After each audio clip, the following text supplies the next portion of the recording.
Yeah, and I love it, man, because it got me thinking. It got me thinking like I was back in school again. I don't even know where you come up with these questions. I want to know how you do these. You're so innovative. I'm like, look. I mean, your mind is good. Like you say, you're a history teacher, and your mind is going all over the place. And it's also wonderful to hear people talk sanely to each other today. You know, I've done everything. I've done, in the 80s, I did Johnny Carson. I did, Sure. Merv Griffin. I did it all. You're sheer 9 or 10. You're probably 9.5. Oh. 10 is, no one's perfect. You have something amazing going with the show, and you're educating us. I mean, I've never told anybody in public about that experience with my dad. And on your platform, I don't know why I did that, because it's so comfortable and we're talking about things that matter. That is a really cool story. Absolutely. Yeah. I'm learning a lot today. A lot. And you know what's... I love the little anecdote of comedy with your would you pay for it? Would you not? That I love that. I love how you added that in. We want to know each other. We want to know people's stories. That's what TKN does. First name Michaela.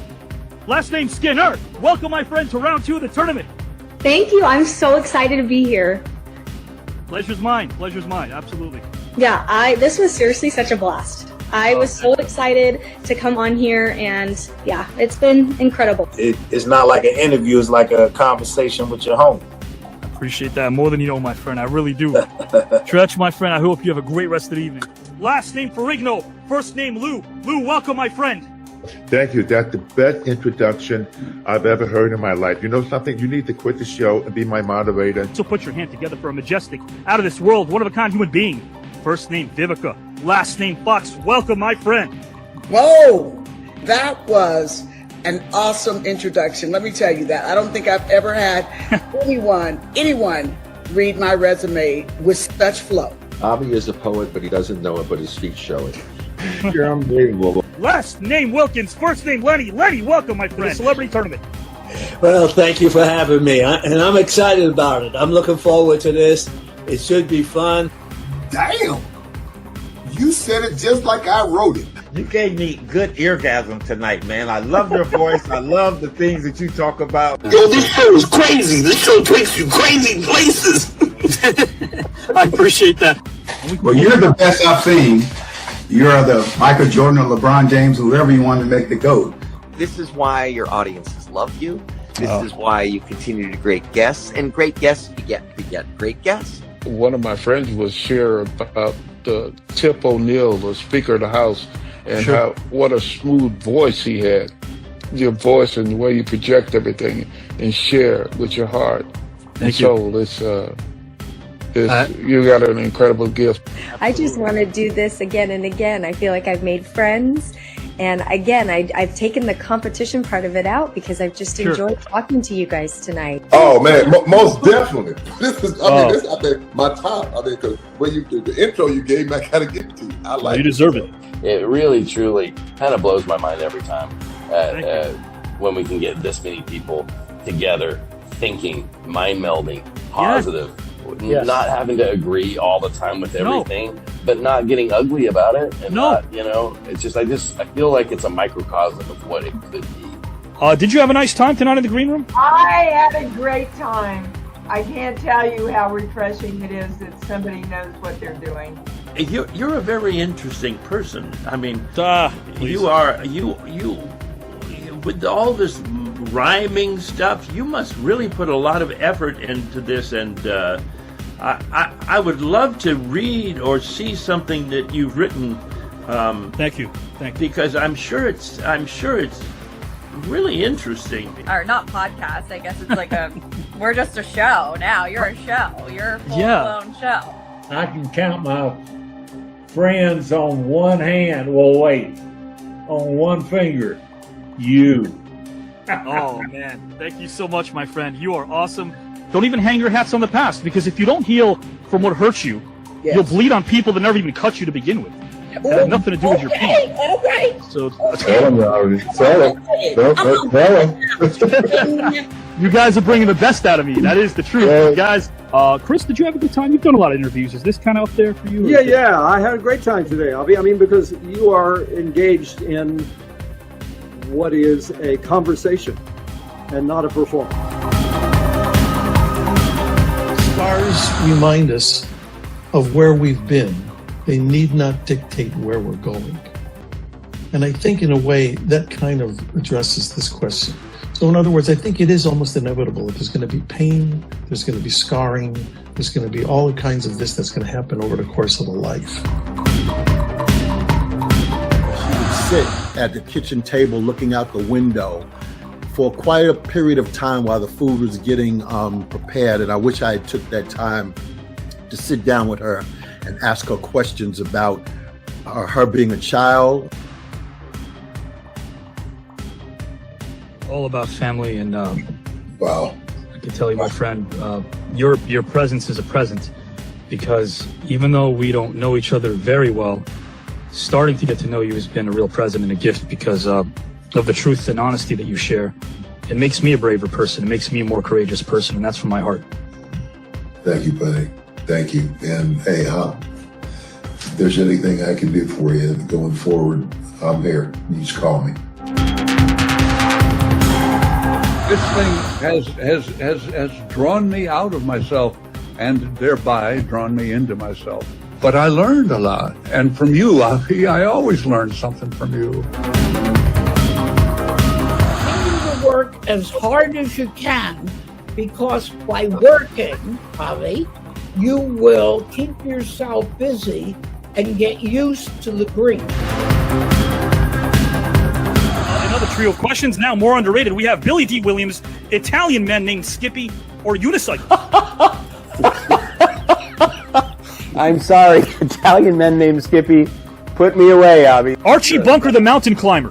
Ralph Cramden, the yoga instructor, or Don Corleone, the computer repair person.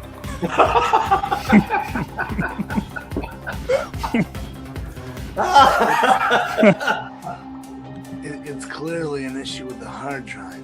Oh, I like that. I'm gonna go Don Corleone. Avi likes to move it. He likes to move it. Yes, sir. Yes, sir. I'm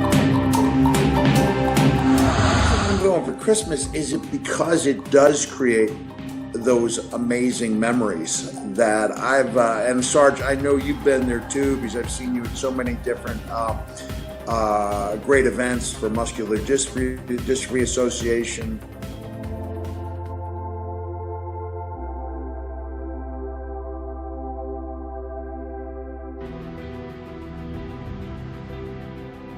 There is nothing that was on TV tonight that even remotely rivals what we did on this broadcast. Hi, I'm Rick Barry, a member of the Basketball Hall of Fame and one of the NBA's top 50 players. And I'm really excited to tell you about my new relationship in the broadcasting world with the new network. It's TKN, and a young man named Avi Klein has poured his blood, sweat, and tears into creating this new network and assembling an amazing group of individuals. Legends from every walk of life who are just bringing their knowledge and their experience and their wisdom, and this is amazing. I feel like this is a cosmic convergence of what is most important to him, and he's such a stand-up guy. Avi, congratulations. I don't know anybody that can talk as much as you. Seriously, I thought I could talk. You are unreal. What you do it with class, understanding, professionalism. You're simply amazing. I told you that when I first met you. And you ran off my autobiography. It basically was a book. It was simply fantastic. And to think that you do that every show. Very respectful, and he really connects with the artists and his audiences. And I felt like this guy's onto something, and I'm proud to be a part of this with him.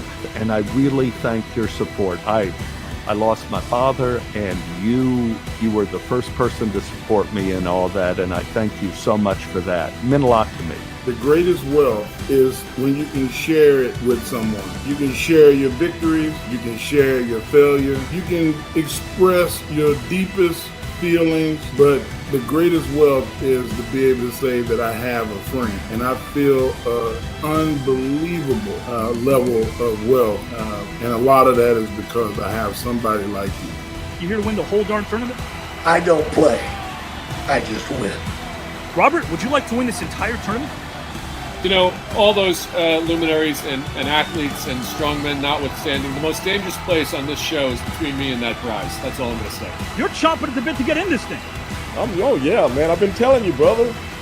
You brought up some names to me, and I was like, I can't wait. I hope they don't see me because it's going to be on like a steaming pot of neck bones, baby, and I'm not playing. Are you here to win the entire thing, my friend? I'll just say this, Abby. Winner, winner, chicken dinner. Are you here to win the entire celebrity tournament when it's all said and done? You know, I saw that video package, and I saw a very familiar face, Mike Rotundo, better known as IRS, and he said that he was here for the winner, winner, chicken dinner, and I want to take away that chicken dinner, so yes, I want to win this whole shebang. Because what they say, Efkaristo, Karakalo, we're going to Greece, baby. I love it. Tonight, Avi Klein launches the TKN network. It's been over 2.5 years in the making. And tonight, with mystery guests and the big debate, it's going to be, well, let's just say hotter than hell. So don't miss it. And talent. Last name Smith. First name Joe. Joe Smith. Welcome, my friend. Oh my God, Avi. Where did you get all of that from? Oh my God.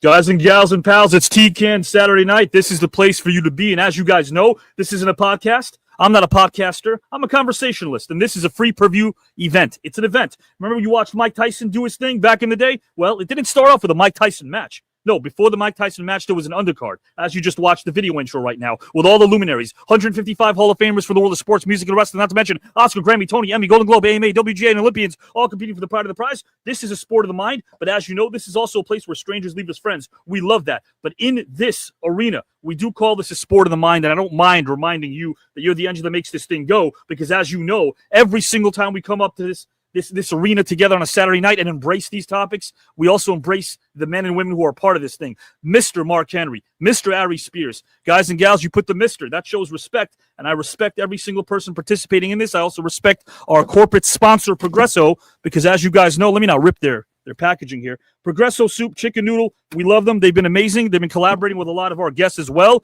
We appreciate their generosity in many, many ways. And we also want to thank Amazon Prime for picking us up for 6 episodes. Mark remembers when we started this thing, that was just a dream way, way down the road. And here we are. So thank you again for giving us the numbers, your time, and your patience. With that being said, let's get right into it right now. 2 different topics. Really awesome 60-second video packages for Aries and also Mark. Really kind of giving them some a chance to see their career highlights through some of my post-production editing. But right now, guys, let's bring in Mr. Mark Henry first. The Bard himself, Mr. Shakespeare, said, "This above all, to thine own self be true." Giving is a hell of a concept. If you can imagine being surrounded by people that give and that radiate truth, authenticity, and love, that sounds like Mark, doesn't it? Our first participant this evening thrives because he radiates the type of energy that is conducive to success. His level of authenticity is not only refreshing, but it's also appreciated. He's humble, and he puts everyone at ease with 2 words that are often not seen, heard, or witnessed jointly: kind and direct. The incredible human being about to enter this broadcast, guys and gals and pals, as you know, is an absolute gem of a man, to say the very least. He's inspired the masses and is a man of his word, as honest as a priest. With zero doubt and dismay, we are smitten. His knowledge and gifts are the best books that have yet to be written. He reminds us that the best race hasn't been run. The best score hasn't yet been made. The best song hasn't been sung. Cheer up, for the world is young. He reminds us that the world is just eager for things that we ought to create. Our store of true wealth is still meager. The best house can be planned, and the mightiest river, guys and gals and pals, might be spanned eventually. His heart greets the masses oh so pleasantly. He reminds us that hardships often prepare ordinary people for extraordinary destiny. Our glory may be fleeting, but obscurity is forever. This is why words such as can't or won't are his never ever. Are accidents choices, or are they simply nothing more than fate misnamed? These are the thought-provoking questions that he isn't ashamed to challenge, because conventional wisdom can always be framed, not solely due to what shadowy figures have proclaimed. His kind heart is the gardens, while his kind thoughts are the roots. His kind words are the blossoms, while his kind deeds are the fruits. His genuine nature is the sunshine that warms into life, as his humble and caring self eliminates all and every strife. Greatest radio show on the planet? Check. Hall of Famer? Check. Record holder? Check. World champion? Check. You got the deal. Humanitarian and philanthropist? Check. Check. Check. Did I mention that this man can soar higher and is much cooler than Tony Stark? So put your hands together for a legendary human being. Last name Henry. First name Mark. Welcome, my friend. What's going on, Avi? Hey, listen, I tell you all the time, there's nothing I like more than me. But in that case, okay, this intro, it exceeds all expectations. Thank you. Thank you. Thank you. And thank you. Thank you. Thank you. You've been one of my best friends for these last 5 years. I think our viewers know already, man, the friendship we have. It's a brotherhood. You were here since the very dawn of the Green Room, as it was known back then. Now it's TKN Saturday night. Man, you were the one of the primary reasons why people started watching this show. I'll never forget that. I'll also never forget the match that we had, round 1 of the celebrity tournament, you, me, and Jenny. Jenny got eliminated. You and I moved on to round number 2. Don't know who I'm facing. Mark Henry is facing Mr. Aries Spears. Mark, we got 15 grand on the line, 5-day, 5-night trip to Greece, and a little bit more as well. Would you like to win the entire celebrity tournament? I don't just would like to win. I would love to win. Not just because of the gifts, not just because of the prizes, but because winning is what I do. This is true. You're actually allergic to failure. I am. Man, anytime I get a little bit of failure, you see what happens when I just develop a runny nose and a cough. Yeah. I noticed that. Even the slight mention of the word failure. My friend, we also got an amazing show coming down the pike. Mark and I, we're doing a lot of things behind the scenes. We can't wait to give you guys a bit more of that. And even after this this match, Mark, if you can, he'll remind our viewers how busy he is and how active he is, doing so much for so many. I don't even know how he sleeps. Guys and gals and pals, Mark Henry's here. As you know, one of the favorites to win this whole thing. I'm going to put you backstage and bring Mr. Aries Spears in right now. Mr. Mark Henry, guys and gals and pals. Mr. Mark Henry, Mr. Aries Spears. I'm about to bring you in right now as well. We're only at the 5-minute mark, and I cannot wait to have a lot of fun. We're going to have fun, and you know what, guys? This place is philosophical fun. It's what we have, edutainment. You marry the word entertainment and education. That's what you get, edutainment. We're going to give you a bit of history, but we're also going to spit in such a way. This stretches the mind. These topics I conceive are meant to stretch you. They're meant to take you to places you never thought of before. And you know what? I like the fact that I have the best seat in the house. I get to learn from Aries Spears. You better believe that. I get to learn from Mark Henry, and you better believe that as well. So guys and gals and pals, right now, Aries Spears, one of the funniest people I know. And I'm getting to know him. Really funny guy. But also, you could tell when a person has no BS about him. And I love that. I love that quality. Storytelling, guys and gals and pals. Storytelling reveals meaning without committing the error of defining it. Our next participant is a man of honor, respect, dignity, and virtue. Time and again, he's filled a blank canvas with beautiful works of art that go several layers of magnitude deep. He's resonated with you, the masses, by taking a blank canvas and always filling it up with beautiful works of art. You know what that's called?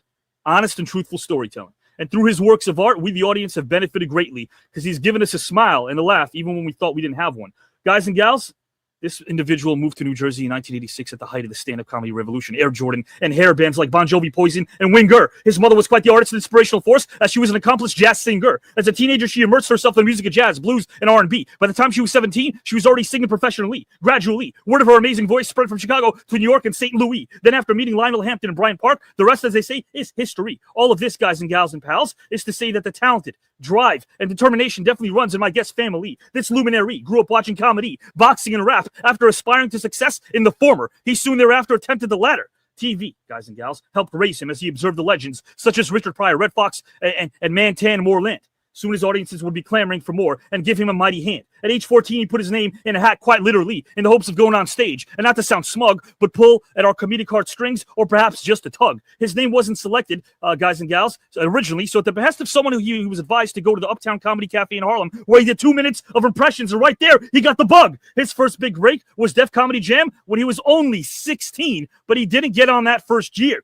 Bob Sumner out of East Orange, New Jersey was the brainchild behind Def Comedy Jam, you hear? And he was one that got it all in gear. Bill Bellamy, Hamburger Jones, Derek Fox, and my guests were the big names in town. The first thing my guest did on stage was 2 minutes of impressions in which there wasn't a singular frown, as his bit was a Pepsi commercial in which he impersonated Jack Nicholson and James Brown. After being the youngest comedian ever on the Def Comedy Show, it was onto something nerve-wracking which can kill one's self-esteem in seconds, even when you're rocking your flow. I'm talking about the one and only Showtime at the Apollo. He did great, guys and gals. Seeing this star shine on stages made people laugh so hysterically that even some hurled. Next stop for him for this tour de force was a co-starring role and guest role at NBC's A Different World. But it wasn't just comedy that gave this performer endless elation and harmony. He had amazing performances on Crosstown Traffic, The Adventures of Briscoe County Jr. His resume was sprinting like a runner with honey in his undies, being chased by many a bee. You want some proof? Next up was a reoccurring load on CSS Miami. And then the big one, 8 years on the iconic and innovative MADtv, the big screen, stand-up comedy, sketch comedy. He's done it all in a big way. And I gotta say that he always shoots straight from the hip, like a Morgan named Pierce. Soon we'll greet him like Norm, who had quite the entrance on Cheers. You all have been chanting his name time and time again for many years. You made us laugh so hard, we were all in tears. Like the I Love You Man guy in those Budweiser commercials selling beers. So put your hands together for a kind, talented, hilarious human being. First name Aries, last name Spears. Welcome, my friend. The celebrity tournament been taken off. I'd love to have you and Orlando Jones and Brandy Stillwell. We had MADtv. You guys had an amazing show, 6-figure views across the board. I love the fact that in this tournament we have the comedians and we have the athletes and we have everybody, but then we get to find out the person behind the persona as well. Aries, you've told me this yourself. You know, we all have a lot of sides to ourselves. You're somebody who isn't just one thing. We could see that in your body of work. But when it comes to the respect that you get from your peers or your loved ones, sometimes that may be even rewarding than anything you can get paid financially. Am I right? It could be, yeah. You know, you got to take the good with the bad and roll with the punches. So I'm still in the ring fighting a 15-round fight. I love how you view it. I love how you view it, man. And I guess for me, because when you said that, you made me think of that. I'm like, man, Avi, I've been doing this for years, never missed an episode. It's like a fight. I get what you're meaning. I get exactly what you say. Aries, I love it. Mr. Aries Spears is here, guys and gals. Mr. Mark Henry, I'm going to put him on screen. I'm going to put myself in the middle for just about a minute to set up the topic. Topic number one, which Aries will tackle first, by the way, and then Mark will tackle it again. Same topic for Mark and Aries. Let me read it out to our audience right now. In between topics, a very quick tribute video that I put together for Aries and for Mark. I hope you appreciate that because I want you guys to remember yesteryear, even though we're here today in the present because it's a gift. But this right now is called History Let's Talk. Why study history? I've taught it. But I've heard that question so many times before becoming a professional screenwriter in the studio system. Teaching history was a pleasure, but the American education system is not a pleasure. It's been dumbed down to a series of facts and names and dates and items that don't engage with the actual practice and, dare I say, fun of history. It's important to mention how I was told to suppress certain moments in history that are quite relevant, like the history of the Buffalo Soldiers, the great Frederick Douglass with 2 S's, yes, to my assistant principal who didn't know that back in the day. To Diane Nash, a freedom rider who's my friend, who's still here with us. But what if you were somehow able to go back in time, Aries and Mark, and inspire 3 historical figures of your choice? That could be anyone. That could be a historical figure from the world of comedy, sports, obviously a politician. It could be anybody. In this scenario, you're going to select 3 historical figures, alive or deceased, and you'll provide them with a stand-up set followed by a speech. Now, you're not going to actually do the stand-up set here. That's fine. But the question I have is, which 3 historical figures would you select to perform in front of if you could, and why did you select them? Can your set hopefully inspire them to be the best they could be? And that's the objective, to make them laugh, to make them think, to make sure they don't make foolish mistakes because they're human. That makes us flawed. So Aries, again, which 3 historical figures would you like to perform in front of if you could, alive or deceased? Whenever you're ready, good sir, no time limit. The floor belongs to you. Probably Martin Luther King, Muhammad Ali, and Richard Pryor. I would probably say Martin Luther King because coming up in the 60s and the civil rights era, the go-to guy before Richard Pryor was Dick Gregory, who was able to adapt and conform under that time period, which was more than tumultuous, if I'm saying that word right. And to be able to adapt yourself to the comedic sensibilities of that era, which were very fragile, I would want to see how I would fare in front of a Dr. Martin Luther King, who, you know, given his resume and his level of intelligence and his stance on peace, is all great. But if I'm being honest, and this is not trying to somehow diminish or shit on his legacy, one of the things that I thought was interesting was, and I do a joke about it, Dr. King had side pussy. So as much as he loved Coretta, he fell victim to every man's greatest weakness, which is women. And then she still knew about that and was able to forgive him and stand strong as a soldier to help him accomplish the mission. But any man that can have side pussy obviously has a comedic sensibility where he's able to laugh at himself and his mistakes. So how I would have been able to maneuver through that and have him find light of that would have been a challenge. Lee, again, listen, nobody is a saint.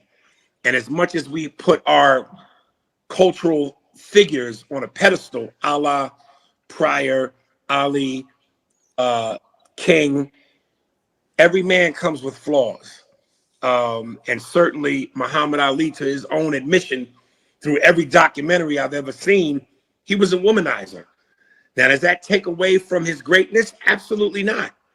But those are the things that I would like to play into to figure out how they would respond to me making fun of their mistakes as human beings. I like that. I like that. And again, Richard Pryor probably the poster child for greatness that fucked up, from freebasing to drugs to womanizing. So I like to go into the deepest, darkest of corners of mankind and try to bring light to that. Let me, Mark, if he wants to rebut, he certainly can. Aries can rebut Mark when he's obviously presenting as well. So you brought up these amazing luminaries that would be, I guess, in sitting down, watching Aries Spears. Let's assume that in this scenario, they aren't privy to today's comics. Let's assume that this is the first time they're listening to an Aries Spears. Is there, in your opinion, Aries, of course, this is only Aries, a question only he can answer. As far as you're concerned, as a stand-up comic, are you the type of person to feel even a little bit of intimidation when there are people sitting there that you revere so very highly? Of course. Okay. Because, you know, you always want to do well in front of your peers, you know, and incident, like, you know, I'm about to leave town to go to Saudi Arabia. Yes, sir. And do this big comedy festival amongst the likes of Dave Chappelle and Kevin Hart, two juggernauts in the business. So it's like if I play basketball and I got a chance to go to the Rucker and shine in front of Michael Jordan and guys who are the epitome of greatness, there's a certain level of intimidation that comes from that because you want their respect. You want them to acknowledge that you are as good as they are, or at least on the same level as they are.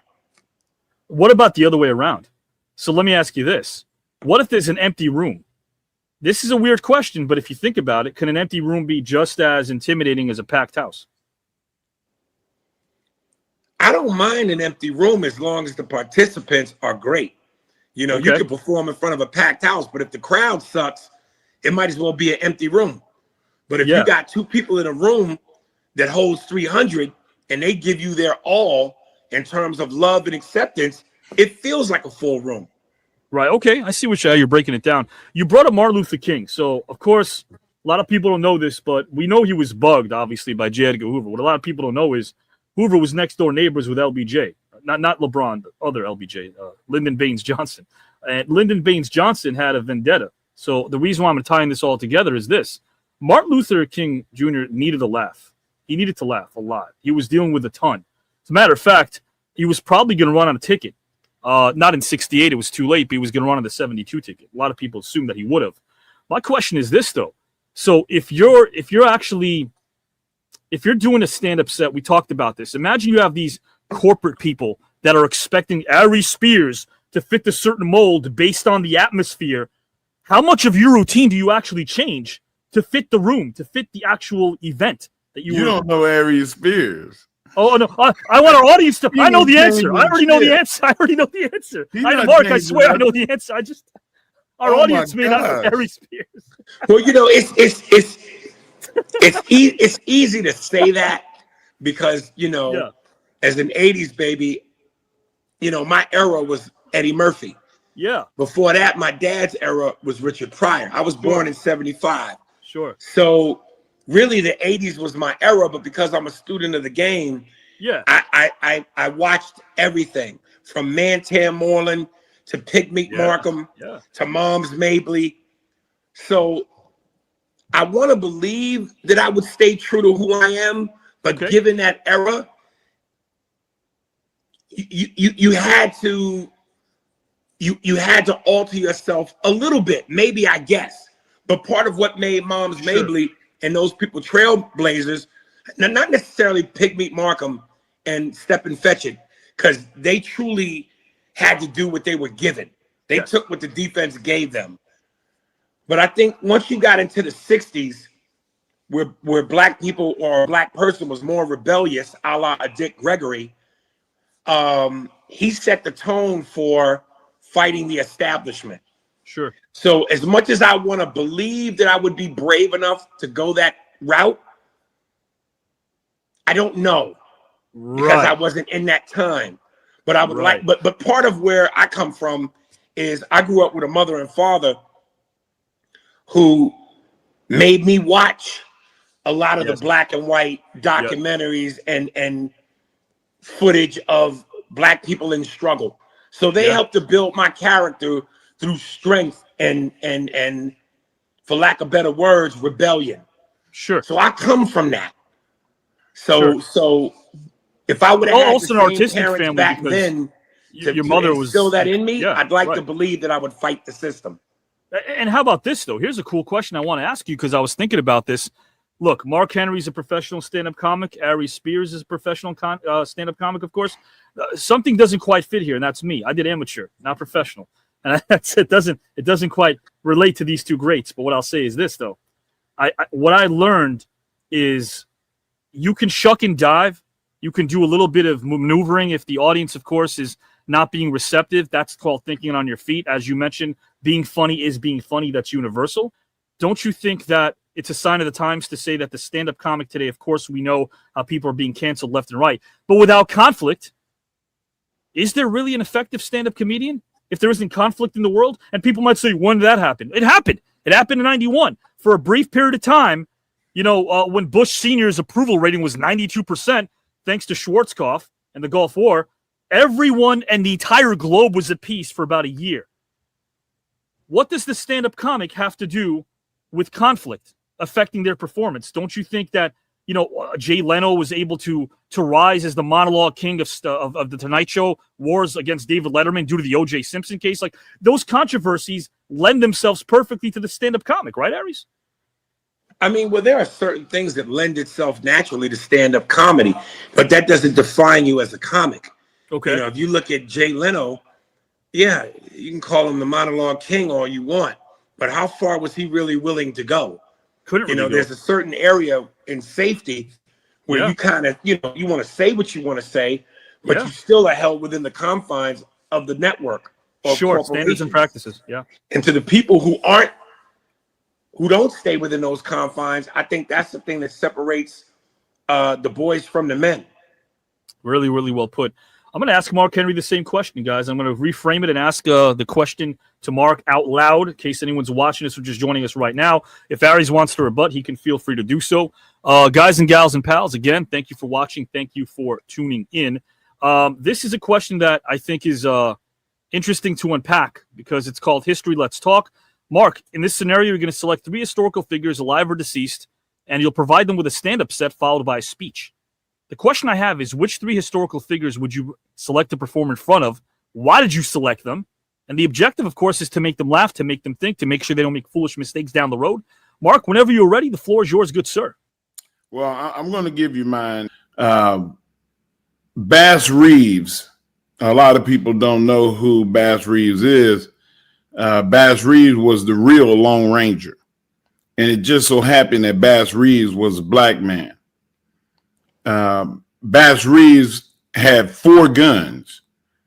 He said, I don't know if that term shoot from the hip, it 100% applied to Bass Reeves. He had guns on both hips and on both ankles. And he spoke 5 Indian dialects, spoke English, and spoke Chinese. People don't know that. The dude was incredible in the time that he lived in. He was known as the greatest tracker of all time and the fastest man with a gun anybody had ever seen. They made a movie about it because it seemed like magic how fast he could pull a gun. Rosa Parks, to be able to navigate the Underground Railroad and help create the Underground Railroad and all of the things that came with that, up 12 states into Canada. So hold up. When you say Rosa Parks, you mean Harriet Tubman? I mean Harriet Tubman. I'm punchy a little bit. I got hit in the head a lot, Aries. That's that wrestling shit. That's that wrestling. Too many bumps. Hey, Avi was a wrestler. Just so you know, Avi wrestled in his career, so he knows you take too many backdrops. That's the kind of shit that happens to you. Yes, Harriet Tubman, and being able to navigate those waters. And how did you find the relationships with people that didn't look like you that were able to do what they did? Had thousands and thousands of people in their homes, in their businesses, in rural and places that wouldn't be suited without protection or having people to defend for you. And lastly, my Harlem guy, Paul Mooney. Paul Mooney would see me in Harlem. We used to see each other all the time. My place was on Convent Avenue, right above 145th Street. And Paul lived down close to Sylvia's in the 120s, over there by Lenox. And I love Paul. Paul was like one of the coolest people I ever met. But Paul would consider himself an asshole, because he wouldn't take what you said as law. He was going to put his spin on it, even if he barely knew you. Paul, the first time he met me, he was like, "Oh, I know who you are. You're the world's strongest N-word." And I was like, coming from you, that's pretty brash, but yes, that would be me. You're the world's strongest nigga. You are the world's strongest nigga. I don't know a nigga that's stronger than you. It's good to hear his voice again. Thank you. But the touch on what Aries said about Richard Pryor and about Muhammad Ali and Martin Luther King. Those were people that were, the only thing that's more powerful than the flesh and more powerful than women is male dominance and power. And I don't mean the physical power. I mean the mental power, the physical power, the power to gather men and lead all of them. That's what those guys that's what those guys had. And don't think for 1 second that people like Aries and myself could not go in a room, regardless of me having visual limitations, and still pull them because of the power and the strength of the man. And yes, it's a sickness. It gets to be to a point where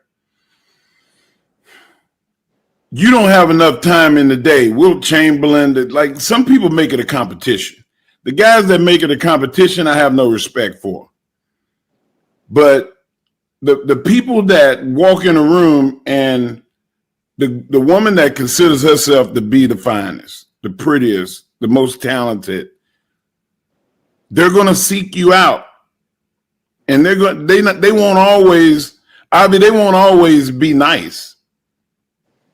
A lot of times they come across very foul because they want to try to put you in your place. But at the end of the day, when you say, listen, you ain't got to agree with me, you ain't got to like me, but I think there's something between us, they usually go, okay. And that's just what it is. So I don't blame the flesh. It is what it is. Those powerful men, they didn't have a choice. They just dealt the hand that they had. And I guess it's controversial, if that's the word we want to use, to say the same thing in 80 years ago, right? A lot of Germans who were following the leader, following orders, taking orders. And then all of a sudden, when you realize that the human brain can somehow go to the most extreme corner and reside there for a long time and say, I can massacre kids. I can massacre babies. I can torture slaves. It's insane what the human being can do is what I'm saying. Like when you really wrap your mind around it, to learn so much about people that I was told were different than me, but they weren't. And thanks to my pop and thanks to my mom, I realized I was the minority in Queens, New York. And I love that. Now, don't get me wrong. Playing for Jamaica High School, I didn't get about 5 minutes on the basketball team, but at least I was riding the pine watching some great athletes play. But I'll tell you what, I didn't feel any bigotry. I'm not using the word racism because I don't feel when people think that you can have something called reverse racism, I don't think they know how to differentiate between the word racist and bigot. They're two different words for a reason. Right. You both are wordsmiths. You gotta have power over somebody to be a racist. To be a racist. Like if you're taking Paul Mooney pointed that out. Paul Mooney, yeah. Miss Aries, like, would you agree that if you're taking food off somebody's table because of the color of their skin, that makes you a racist? Well, again, according to the definition of Paul Mooney and what the definition of a racist is, it's about power. Well, because there's been systems put in place from then that still exist to this day that white people benefit from. Correct. So unless you're willing to break down and destroy those systems, then we still have a problem. Correct. So it's like, don't be mad at the system, at the symptom, address the problem. I agree with that. Well, the system's also based on rules. And those rules changed throughout history. And who voted on those rules? White men. There were no women in those rooms. There was no black people, brown people, yellow people. It was white men that made those rules. Yeah. And when you get to a point where you have to go against that, you have to have other white men change those rules. And a lot of times my wife will tell me all the time, hey man, don't fight that battle. Wait until somebody else starts to fight that battle who looks like them.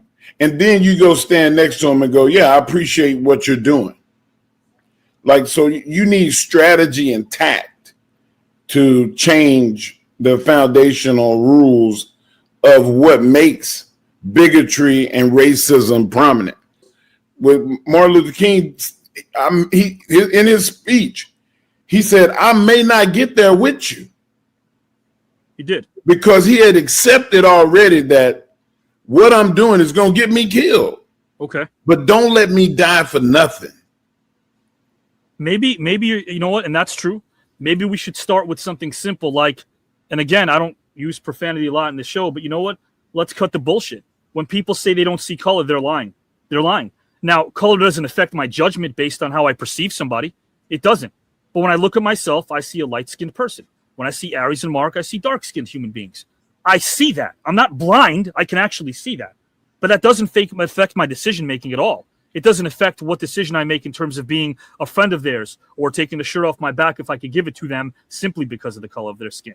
So I feel like the issue is being afraid to say things that can cancel you, even when I think they probably won't. I think we're living in this paranoid state where we think everyone is a celebrity. Every podcaster thinks they're going to get canceled. Everybody who has a microphone thinks they're going to get shut off somehow, but they're not. They're not working for a network. Does that ideology, in your opinion, make someone a bigot or a racist? It does, but there's always answers. Just nobody wants to hear the answer. The answer, you want to protect and you want to change things. Reparations is not going to help. Dave Chappelle did the best and the most funny explanation of what reparations would be that I've ever heard. You know what? But Dave is being comedic. So for every serious situation, there is a comedic angle to us. What about these two? These two items I feel like would be better than getting 40 acres in a mule or whatever would be the equivalent today.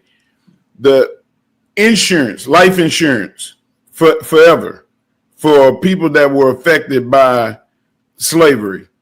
Number one, that would be the first one that I would want.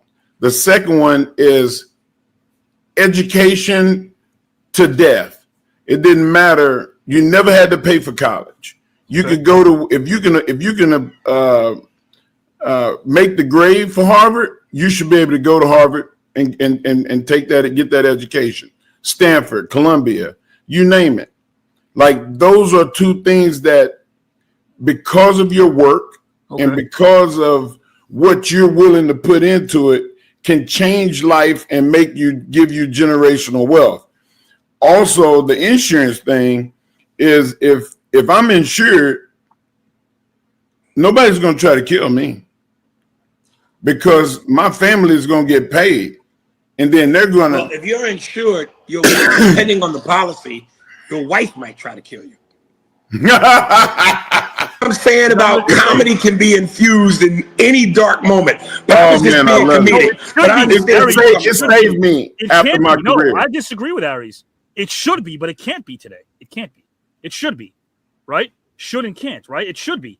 We're seeing that it's fallen by the wayside. A lot of people are not given the opportunity to do what you're saying that they should be able to do where they were years ago, right? Like, that's what I mean. People are being shackled right now to express themselves. And I think the last vestige of hope was comedy. Like, that was the one arena where it was no holds barred. It was supposed to be no holds barred. I think it's unfair, though, Avi, for people to come after comedians because, just like Aries said, you're making light of horrible situations. Oh, I agree. You're putting a spin on it to make people laugh and to give them some kind of semblance of joy in the face of something that's tragic, usually. Yeah. And nobody did it better than the last person that Aries said, and that was Richard Pryor. Richard Pryor would make you laugh, and the situation that he was talking about would be so dire. Sure. And I feel like that's where you should be untouchable in comedy. I agree wholeheartedly. Yeah. I do want to. It's the art to make people laugh. Oh yeah. Under horrible circumstances. When I said I feel like people are lighting up like the color of my microphone, my blazer, my tie, my backdrop, color red, is because I feel like I need to explain something to people who are watching and understand that if you look at all the minorities, right, that the African American was African and was brought here against their will. Whereas others fled from horrible situations, especially the Eastern European Jews, we know that. Of course, the Irish in the very, very early 19th century. But again, they were escaping famines. Jews were escaping the Holocaust. Everybody was escaping something. But the Africans were sold. They were actually told. But see, even when you say that, which is a true and fair point, right? A lot of white America, because they don't like the term, they don't want to be coined as racist. Okay. What I find that a lot of white people do is deflect, because what they will go to is, well, black people sold blacks into slavery, as that somehow exempts chattel slavery, which was the most brutal Correct. and the harshest of conditions that black people went through. And I'm telling you, that's what so many white people will say. Well, black people sold black people into slavery, as that somehow negates I didn't bring that up. years of rape, mayhem, I didn't bring that up. murder, identity, the stripping of identity of self, lynchings, No. Castrations of black men's private parts, stuffed in their mouths, burned at the cross. To bring it up, no, hold on. I want to answer why I brought that up. I brought that up, number one, because, well, first off, I didn't say anything about blacks selling blacks. I didn't say that. I'm telling you what the retort has always been. Right, but I don't give a shit about the retort. I care about my new network, and I like being able to talk about things that are under the surface, which is why I left teaching history. As I mentioned in my opening, I couldn't talk about the Freedom Riders. I couldn't talk about the Buffalo Soldiers. I couldn't talk about Diane Nash. I couldn't talk about Frederick Douglass. And I left. And that doesn't mean I need, oh, yay, or some bouquet for doing that. But I actually did something about it. I said at that time, take my money, I'm out. Take my money, I'm out. Because I realized that people were being treated differently than they should have been. People were afraid that there might be some sort of, I don't know, second revolution or something. I brought this up because you're right. There's always some excuse. There's always a two wrongs make a right situation. But I feel like I want to go deeper about this because it's the only platform. Avi. Yes.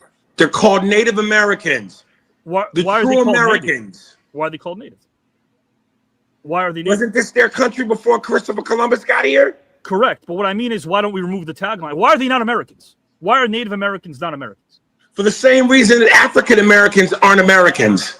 We get called African Americans. We're Americans. I agree with you. What I'm trying to say is this, though. If you go back and say that the Native Americans had this land and it was preoccupied by people who didn't have their best intent, and that's something that's happened historically, which I agree with you, how the hell are the people who weren't even attached to that whatsoever?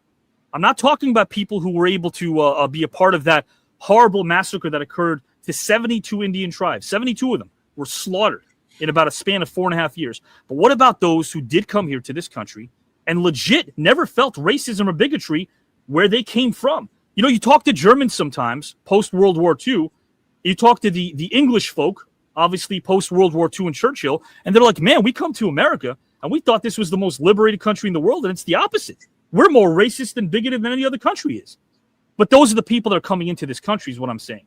Is it systemic? I believe it is. I really do. I believe it's systemic. But to walk into the room and look at me as a white-skinned fella that has an agenda, not you, I'm not saying you personally, anyone, to look at me as a white-skinned fella and say that guy's got an agenda and he must not really understand my plight is to already barricade that person from trying to understand your plight. I think that the difference between black people and white people is black people have learned to evolve and survive in every case. White America thinks that at that evolution of black people, that if they ever become empowered, have a sense of discernment for you until you can create and have that sense of discernment for yourself. I agree with that. And you know, Avi, let me tell you, I get into like almost like biblical wars with people on social media whenever it comes to race. Because you got to understand something. When you say some of the things you say from the position in which you say it, you're an anomaly. You're not the norm. You're not. Which is why I go, white tigers exist. Albino gorillas exist. Right. That's not the norm. So for every one of you who comes from the position you come from, as noble and as great as that is, the majority of white people, again, they don't want to be called racist. Sure. They're always on the defensive. Sure. And more importantly, they don't take the time to give a shit. I agree with you. you. To learn about, like, they know what we've been through. They've heard it. But they don't take the time to look at a documentary by James Baldwin called I Am Not Your Negro. Oh, they don't take the time to look at the PBS documentary Eyes on the Prize. Eyes on the They Prize. don't take the time to look at Guarding the Grass, PBS Diane Nash. documentary MLK Still I Rise. They don't take the time to read the autobiography of Malcolm X. So Medgar Evers, My Never-Ending Story by Medgar Evers, another one. Yes.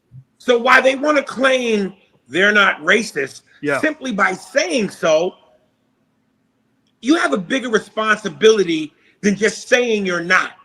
100%. Learn the history. 100%. Take the time. learn why we say what we say, so that if you have any amount of empathy and human decency in your heart, and you're not really a racist white person, then no one should have to force you to educate yourself on these things. Totally agree. You should want to know so Totally you agree. can empathize. Totally agree. Not you as in you, right? Because we know who you are. But I mean, you But as too the many- people that's behind this I camera. agree with that. Yeah. But too many white people are so defensive and not wanting to be called racist. They go, well, I'm not racist. I didn't do what my ancestors did. Or they go to this place. I have a friend. Let me use that friend as symbolism to explain that I'm not racist. Hey, But in it's- my but mind, the responsibility- let me try to have a black friend so I can use them as an excuse to prove I'm not racist. But the That's insane. responsibility is deeper than that. Yeah. Because if you're willing to invest and understand it, you could look at some of the most horrific things that black people have gone through and ingest that and accept that, then I can't believe for 1 second that if you are an honest human being with an ounce of empathy and true love in your heart, that you will be able to take a step back and then go, wow, I didn't know that. Oh my God, that hits me differently. But too many white people don't want to take that responsibility. Totally agree. People don't look at everything the same. I mean, the number one example is October. Okay. You know where the jack-o'-lantern came from? Yes, actually, yep. It's a From great burning story. slave heads. Yep, that's right. And you know where trick or treat came from? It's true. For having the excuse of dressing up in a costume and getting away with lynching black people and killing Jews. It's true. Right. Look it up. It's true. Listen, as a black man, and I heard Mark say it when he mentioned some of the soul food spots that he went to. I didn't know the history of hush puppies. Has some connotation to it, but I'm glad you guys broke it down, because you're right. It's not a generalization at all, but I do feel like there's a reaction people usually have, and they associate them with how they personally view others, and they really shouldn't. Like, if you take a step back, being able to sympathize with somebody's one thing, but being able to be proactive is entirely different. And there's a difference between being sympathetic to someone's plight and being proactive and say, I'm going to do something. I gotta mention this. Please, for the sake of education, Aries, do you mind if I explain why hush puppies are a thing? Please. So the dogs used to follow Harriet Tubman and all people that were working on the Underground Railroad, and they wanted to find a way to keep the dogs from trailing them. So they would boil. Look, in East Texas, in the South, we call it hot water cornbread. Right. But they would boil these things, not fry them. And of course, frying and all that stuff, human consumption came later on. But they would boil and make this real thick mush and make balls. And they would call them hush puppies because they wanted to quiet the dogs. They wanted to throw them off the trail. So they would have bags of these things. And as they're trying to escape, they would throw these when they heard the dogs, and the dogs would stop and eat the delicious lard-filled corn mixture. And it's, like anytime that I hear these stories and where that information comes from, it usually comes from a place of a black person telling somebody that is out of line in their understanding of where they came from and who the people that look like them. Sure. They're not usually telling that to white America. They're telling that to other black Americans and say, listen, this is where you came from. Like, stop being, I don't like the term Tom, because Uncle Tom was not a bad person. Which is another misconception, that when you call a black person an Uncle Tom, which so many of us call each other Uncle Tom without knowing the history of Uncle Tom. Exactly. And Uncle Tom is not the villain, he's the hero. He's the hero. Yes, he is. So Avi, by the way, in the comedy movie that I'm doing that I eventually want to pitch to Universal. Yes, sir. A comedy on slavery. All of this is in that. Wow. Oh man, I tell you what, I can't wait to have you pitch that. And Mark, I'd love to hear it. I was gonna say, Mark, we should. I would love to have you listen to it as well, because our audience. The great thing about our audience, guys, just to let you know, is when you see them commenting, of course, here every Saturday night, they ask inquisitive questions. I like that this community is really, really open to saying, "Hey, I want to learn," and I love that. I could sense the bullshit when it's there, but we don't have a lot of it over here, and I really appreciate that. Economically, because we might say, "Well, let's wish upon a star and hold hands and sing Kumbaya." That's not going to happen either. But it would have been a win-win situation. It would have been it would have been a step towards progress. Because black troops after the war, as an occupation force in their home communities, would have given them the safety that they needed, but also think about how much it would have taken off the top in terms of our overhead, nationally speaking. So, like, now it's a win-win, which means if that didn't happen and the powers that be are smarter than I am, and I'll admit that, that had to be. You're thinking from a rational, unbiased state of mind. Like, there will be no armies or militias without government control over it. Not unless they're radicalized by the public, by Johnny Q public, right? If they're radicalized, that's a different story. But you're right. Is what I'm saying. The great leaders of the country thought of this, but of course they didn't enforce it, because it's hard for people to admit that there is racism in their living room sometimes. Whoa, that's a shock. Like, I didn't even say it's outdoors. It's in your living room? Wait, my dad could be a racist, but I love him. Now I'm struggling with this thing. I just learned about my friend's plight, and he's someone I consider a brother. We have a different skin color, but he's still a brother, no other. And now all of a sudden, somebody in the other room that I call my pop is a racist. Now you got to ask yourself, what are you going to do about that? Are you going to try to change their mindset? Because they say when you turn age 40, you're done. This is who you are. You're programmed already. You got that computer chip in your brain. Or are you going to now try to make sure the next generation, maybe your kids who haven't been born yet, maybe think differently or learn differently? Like, imagine. Man, I have a historian that I want to introduce you to. Please, yes. And he's one of my friends, white guy, black history professor.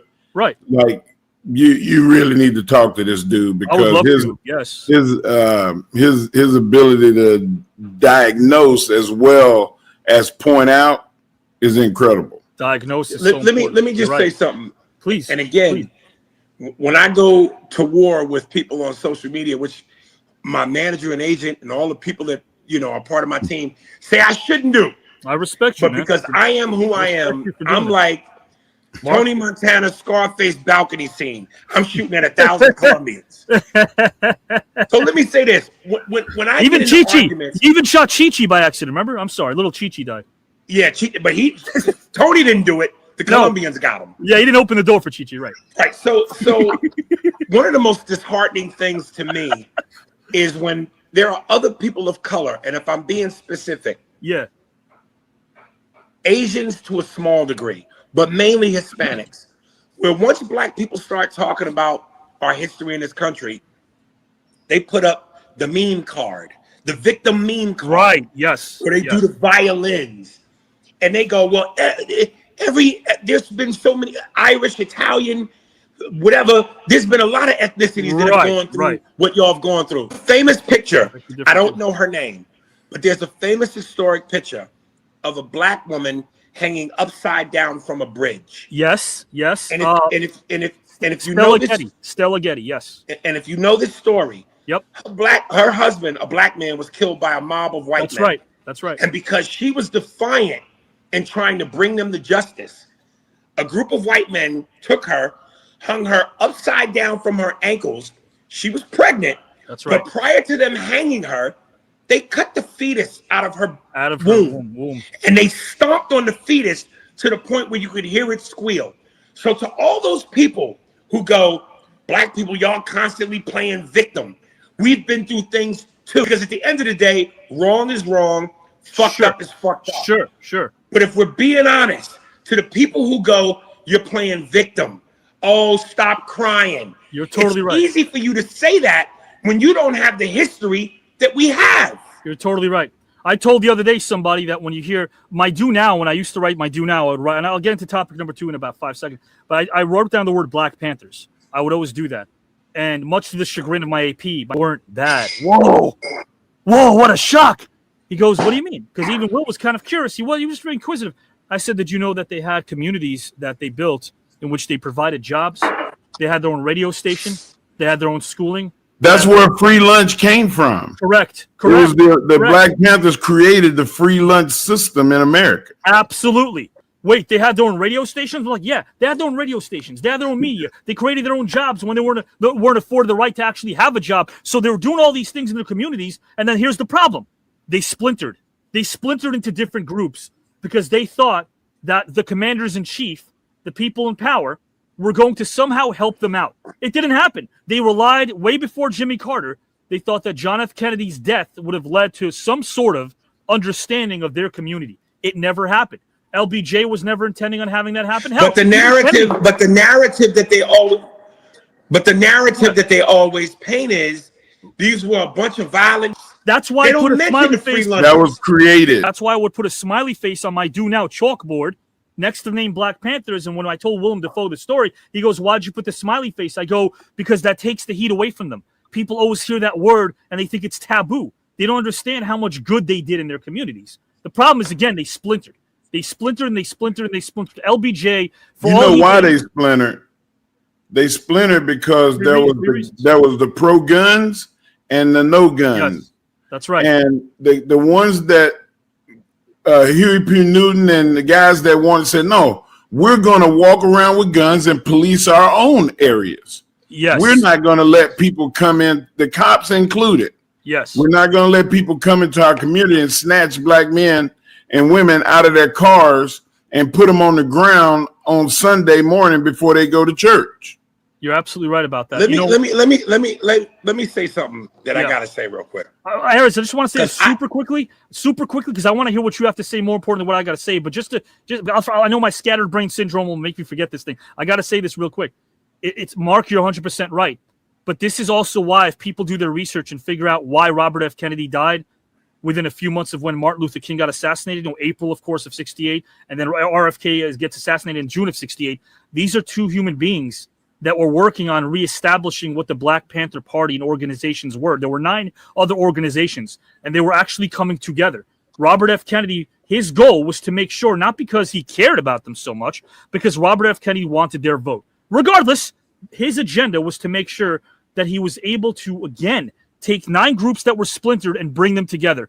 2 weeks after his council, somewhere in Camelot, part of JFK's council as well, like that crook McNamara, who should have been there to begin with, that auto salesman. Watch Fog of War and watch him admit at 85 years old on his deathbed how Vietnam was a mistake. It only took him about 70 years to do that. But anyway, once RFK was able to pass this, he died once they were going to publish his intentions. Now that's what I'm saying. Publish his intentions to bring back the Black Panthers. Is that a coincidence? I don't think so. Aries, don't think so. I often get accused by white people that I don't like white people because I say the things that I say. I don't see that. I don't dislike white people at all.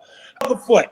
Well, that's why when white Americans, and again, this is just white Americans, that's why anyone who is not African American who walks into an affluent neighborhood doesn't really know. You can try to understand what it's like to have people look at you differently, but you really, including yours truly, I'll never, and I think maybe it's okay to relinquish our ego and say, I'll never understand, but I'll try. Yeah. I'll never understand what it's like. Because, okay, right, Jewish American, right? But hey, too many white people are not even willing to try. That's what I mean. That's what I mean. They're not even willing to try. Right. That's what I mean. They're not willing to try. But if you do walk into an affluent neighborhood and you so happen to be African American, regardless of your economic status in life, people are going to look at you differently. That's where the game starts. That's where the nonsense and bullshit starts. Is that no matter what, when they I just dropped my mic. That was a real legit mic drop. When people are legit looking at you and sizing you up before you even said a word, the game's already over. It's game over at that point already. Avi, I hope that America can get by the fact that in these affluent neighborhoods that you talk about, I've had people go, so do you play football? Are you a baseball player? Wow. Or are you, like leader? Yeah. And that's America. Yeah. And everybody is not that. But what Aries is saying is that it's so prevalent, and it happens so much that it makes you wonder. And I see what you're saying. Is it everybody? Is it everybody? Yeah. We know it's not. Yeah, but we know it's not. Right. I know who's in my corner. I know who's on my side. Of course. I know who I'm exposed to. You know, But Chris you can't Rock help but be once said, cynical. Yeah, I'm sorry. Chris Rock once said in his stand-up, Yeah. he goes, I live in a neighborhood where my neighbors are Patrick Ewing and Mary J. Blige. Do you know who the wealthiest dude on my block is that I live next to that's white? He's a dentist. Wow. So most times, a lot of times, when black people live in affluent neighborhoods, they got money, they're the stereotype. Entertainers, rappers, singers. Where white people are doctors, lawyers. You understand what I'm saying? Yes, there's a disconnect there too. You're right. There's a disconnect there. Guys, we just did a what if scenario. Now here's for something a bit lighthearted. I want to show Aries and Mark. What if I try to find a creative way of playing a video instead of just queuing up video and images? We could all do that. What if somebody would narrate? This is about 60 seconds only. What if somebody was to narrate Aries Spears' career journey through images? Who would Morgan Freeman. Close. It's not Morgan Freeman. It's actually not even close. I can't say it's close. It's actually not close to Morgan Freeman. But we're going to find out now. I picked somebody I thought you were giving me a choice. Oh, no, that would be a great choice. Morgan Freeman. Of course, you can't go wrong. But, guys, here's who I put to narrate Aries Spears' journey through images.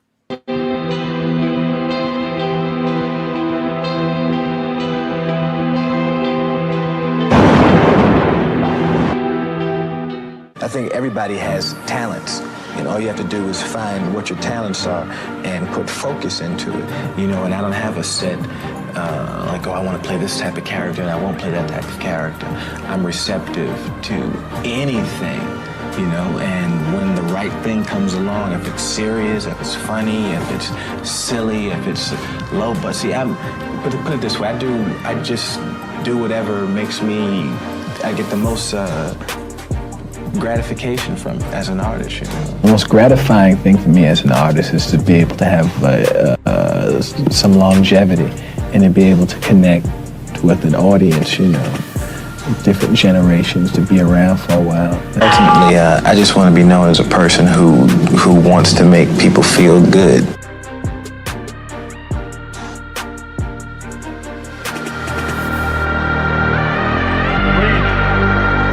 Seriously, man, I know from the heart we already feel, I get to the point where we know we're going to always be very direct with each other. Your range is amazing, man. Your range is vast, Aries. You need to hear that. I mean, it's limitless. The roles you can step into and breathe life into is absolutely amazing, man. You should tell Hollywood that. I will. I actually literally will. And they need to know. I'm sending them a text right now. Let's text them right now. Who would be narrating Mark's journey right now? Through words and images set to his career, we'll find out. James Earl Jones. No. So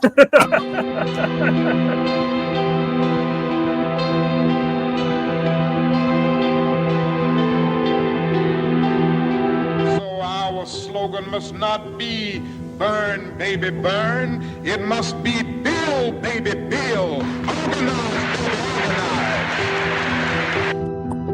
Yes, our slogan must be "Learn, baby, learn," so that we can earn, baby, earn. With a powerful commitment, I believe that we can transform dark yesterdays of injustice into bright tomorrows of justice and humanity. Let us keep going toward the goal of selfhood, toward the realization of the dream of brotherhood, toward the realization of the dream of understanding, goodwill. Let nobody stop us. But I'm still going, boy. I'm still climbing. But by all means, keep moving. We all want to be important, to surpass others, to achieve distinction. I want you to be able to say that thing, that I did try in my life to call those who were connected. But the greatest wealth is to be able to say that I have a friend. And I feel an unbelievable level of wealth. And a lot of that is because I have somebody like you. In a tasteful manner, and I welcome competition. You know, iron sharpens iron. Absolutely. I'm about winning. The Cowboys had very little success, but they had moderate success in 1970. But drafting one guy changed the whole dynamic. Guys, that was Mark Henry. In round 1 of our match, we both made it to that. You that dude, man. You that dude. Hey, I got a solution. I just figured this thing out in real time. Maybe this is how we can stop racism and bigotry all in one. If Aries just keeps making us laugh as much as we possibly can, as much as I can, we'll just turn red. We ain't going to be white anymore. Listen. We'll just turn beat red. That is, comedy saved me. That's it. I'm dead serious, Right. Avi. Yeah, me too. Like, when I retired from wrestling, I felt the emptiness. Yeah. It's like I hear these stories about when all the kids leave home and leave their husband and wife in the house by themselves, they have a sense of loss. Correct. And I had a sense of loss, like when my career was over. And I can't do the things physically that made me so proud and to feel like a man. I can't do it no more. So I had to replace it with something. And the thing that would make me feel good was comedy. So I started this, you know, I'm right now still the only human walking the planet that's been a world champion in 3 different things that have absolutely nothing to do with each other. Yes, sir. That's Well, right. Mark. That's right. I'm sorry. Go ahead. To ride the coattails of what you said so you don't feel so alone, I've had things in my life that made me feel like less than a man. It's called erectile dysfunction. Get some of that Diddy baby oil. He's just looking at me like, You're gonna have to get some of that Diddy baby oil. I heard it does wonders. Guys, not if it come with Diddy. In the past, I would just blame my ex-girlfriends. I would kind of reverse it on them. Guys, that's bad though. Don't do that. Don't mentally abuse somebody. Oh man, We're gonna get in trouble. We probably will. Guys and gals, in case it's our last hurrah with Progresso, I recommend you try chicken noodle soup. All right, I love them. If we have to bid them adieu, at least I got this final. Thank you, 4-pack. Progresso. Thank you, Progresso. Arrivederci, Progresso. Guys, I want to play this quick video for those who passed away. Our final topic, and then we're out of here. I want to memorialize those who've been part of this journey through this video as well. Trio of options for Gallagher, more underrated than why? Sauerkraut, Henry Kissinger's deep soothing voice, or dogs wearing sweaters? I like dogs wearing sweaters. Did you have fun? Yeah. I haven't done an interview in 20 years.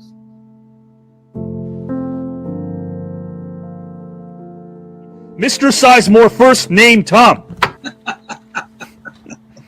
How are you, my friend? I could turn the volume lower if you'd like next time. If you'd like me to do that, Tom, I could do that. Wow, that was something else. I don't know what I can do now. Oh, please. That was terrific, man. Thank you, my friend. I appreciate that. And what, as charming as a guy that you are, man, and as honest as a guy as you are, and as down-to-earth as a guy as you are, you played a character that isn't so down-to-earth named Scrooge in college. You played Scrooge, and of course, I feel like a thespian should rely on their instinct. Do you feel like you rely on your instinct a lot as a storyteller as well? I mean, playing Scrooge at that young an age was, when I think about it now, only way I could have done it is I was relying on my instincts. You know, I could have done it the other way. Okay. More underrated than why?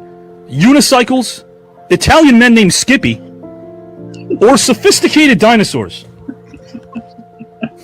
What? More sophisticated dinosaurs? Yeah, I want to say the sentence. Italian men named Skippy. I just want to say. Yes. Yeah. Italian men named Skippy. I just want to say the sentence. Italian men named Skippy. Yeah, something you'll never hear. Yeah. Did you have fun? Did you have a nice time? I had a great time. It was ball. Yeah, man. I want to do it again. This is great. I just think it's going to be, a lot of fun for people. I don't think people like this on the air. I don't think really. No, there isn't. I just think it's going to be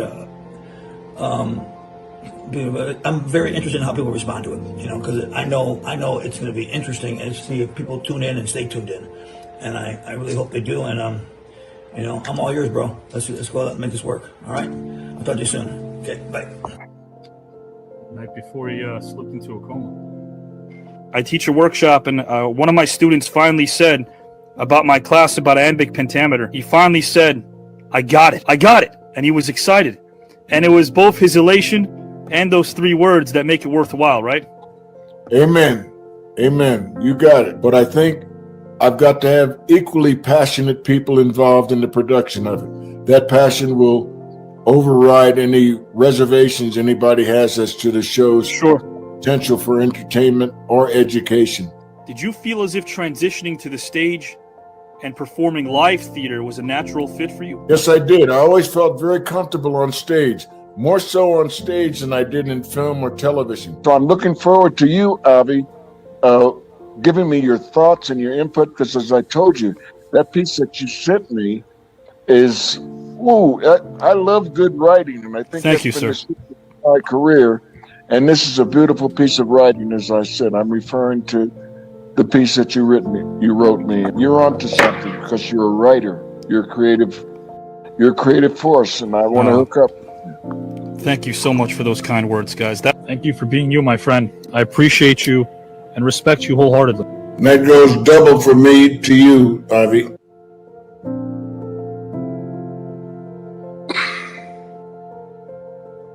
There's my pop. Wish my pop could have passed on some of those good looks to me.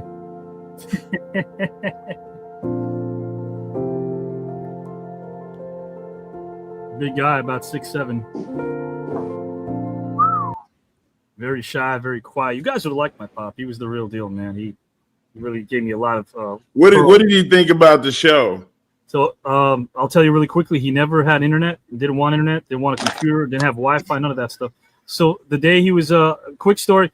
2 days he's in the hospital. They told him that he's going to have 2 days to live. They thought that after giving him a new pacemaker, that it would help. But then his heart, liver, and kidney shut down, and they said you got 2 days to live. Because once those shut down, we can't save you. So he's sitting in his hospital bed on a Saturday night, and he's like, "Go do the show. And I'm going to watch it on your mom's phone. She has internet." I go, "No, Dad, I can't go." He goes, "No, you're going to go. I'm going to watch it tonight." And Mark was actually on the show. I said, "All right." So after about 20 minutes of wrestling with this thing, I'm like, "All right, Dad." I gave him the biggest hug and kiss you could imagine. I'm about to walk out the door, but he noticed there was a gloom and doom in the room. So he whisked me over with his big fingers, and he said, "Got something else I want to tell you." And I'm like thinking, okay, some last pearls. I've been staring at that water for a long time. Go give it to me. Give me that water. Give me that water. That was the last words, because he wanted to make the room laugh. Like, he wanted to make everyone laugh. And I was like, that's the last thing. That's the beauty of comedy. Right, Yep, Aries? that's the beauty of comedy. Aries and Mark, like, if somebody said to me, "Don't you wish you would have said, I already knew he loved me." Like, that was, I wouldn't have any other ways, what I'm trying to say. You already know. Yeah. You know, like, it's very selfish of us to try to goat people into saying something we want to hear. Yes, I agree with that. And my daughter, she'll call me and she'll go, whatever she wants to tell me. And then she say, "I love you, Dad." And I go, "Okay, thank you, Joe." And she'll go, "You're not going to say it back?" And I'll go, "I love you, Joe." And then she'll go, "Thank you." But I always pick on her about it. Sure. When my actions show I love her. Yes, sir. My actions and how hard I work. Because I'm not working for me no more. I did enough to sit and play Fortnite for the rest of my life. Right. But I get my ass up every day to make sure they don't want for nothing. That's a hero, man. I mean, and people better pray for my success, because you don't want me to go Darth Vader. No. You don't want me on the business end of the shotty. You better pray for me. I like that. I like how you frame that. And guys, this is Mark Henry. And this is Aries Spears. I love Mark. You know how much I love you, man. 5 years of our friendship, and Aries, really getting to know you. I respect you before anything else, my friend. Our final top, Mr. Aries Spears. Can you make sure, Avi, that you pass Mark's number along to me? Yes. Yes. Okay, so you're gonna say I want to open for you. It's all good, brother. But Mark, you come to Austin, I want to be on stage. Hey guys, I'm just happy to be here. You know. But Mark, Harry said if I help him with the Universal thing, I can open for him first. He said I could. Y'all can both open for me. All right, we'll both open for you. And I'll be in Austin. I'll be in Austin. Mark Henry's one hell of a stand-up comic. I've seen a lot of his work, and I mean, Aries, anything he says, I'm gonna embarrass him right now. I was always gonna put him backstage so he doesn't get too embarrassed, but I'm gonna do it on screen. Everything this man touches turns to gold. And guys, I want everyone to know this. Again, all the people watching, Patrick in the back, of course, our sponsor and Amazon Prime rep. Aries Spears is doing some amazing work behind the scenes, and I would love to be able to discuss his projects with all of you because you could benefit from it. Aries is going to tackle this last topic first, and then we're out of here. Why not? I'm going to set it up right now to our audience. Yeah, it's called History Takes the Court. Mark knows I'm a basketball guy, going all the way back. I still feel like some of the people that never got their due, the Hawk, Connie Hawkins, one of them, so many playground legends were screwed by the NBA. But in this case, right now, Aries is the GM, of course. If you ever wondered what a forgotten general could have done if they had the opportunity to coach your favorite team, this is the topic for you. If you could select a historical figure and hire him or her to coach one NBA team from history, who would you select and why? Which NBA team would you hire them to coach and why? And if you could hire one historical figure to referee a game, who would it be and why? Start with the coach. One person from history that you would have coach your team. Any historical? Probably Red Auerbach. Ooh, that's a good one. Red.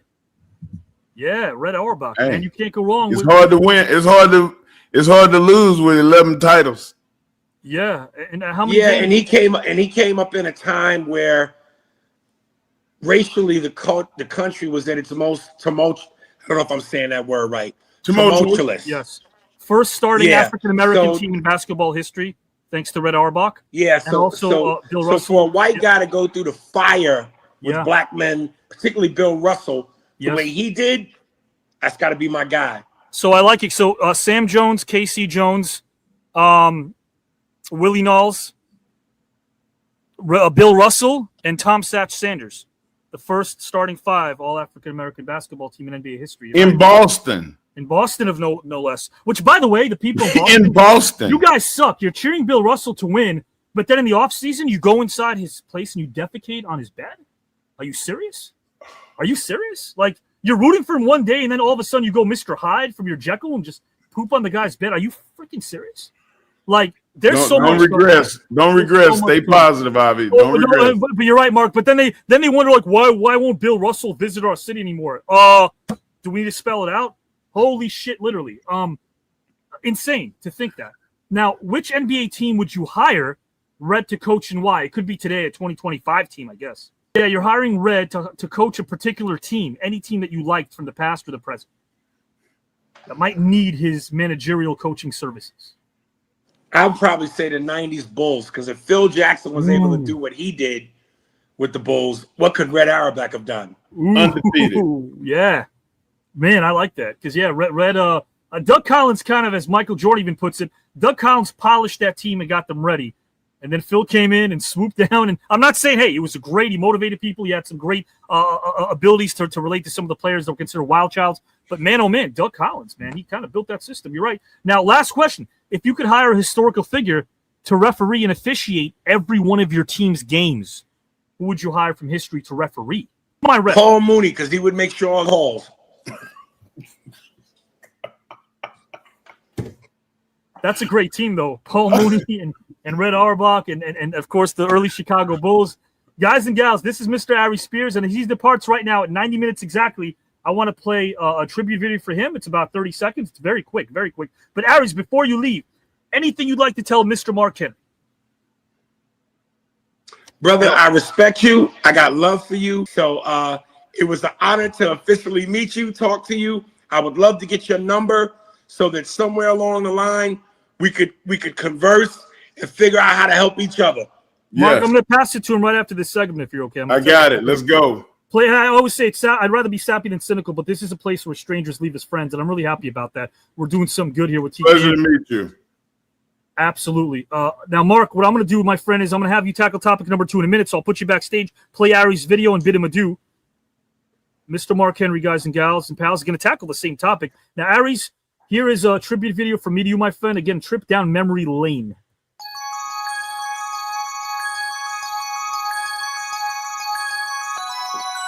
And you have. And you make us think, too.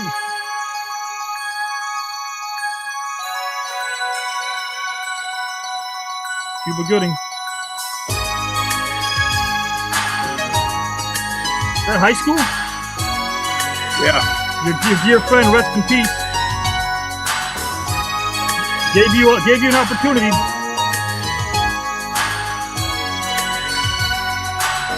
One of the funniest human beings alive. Phil.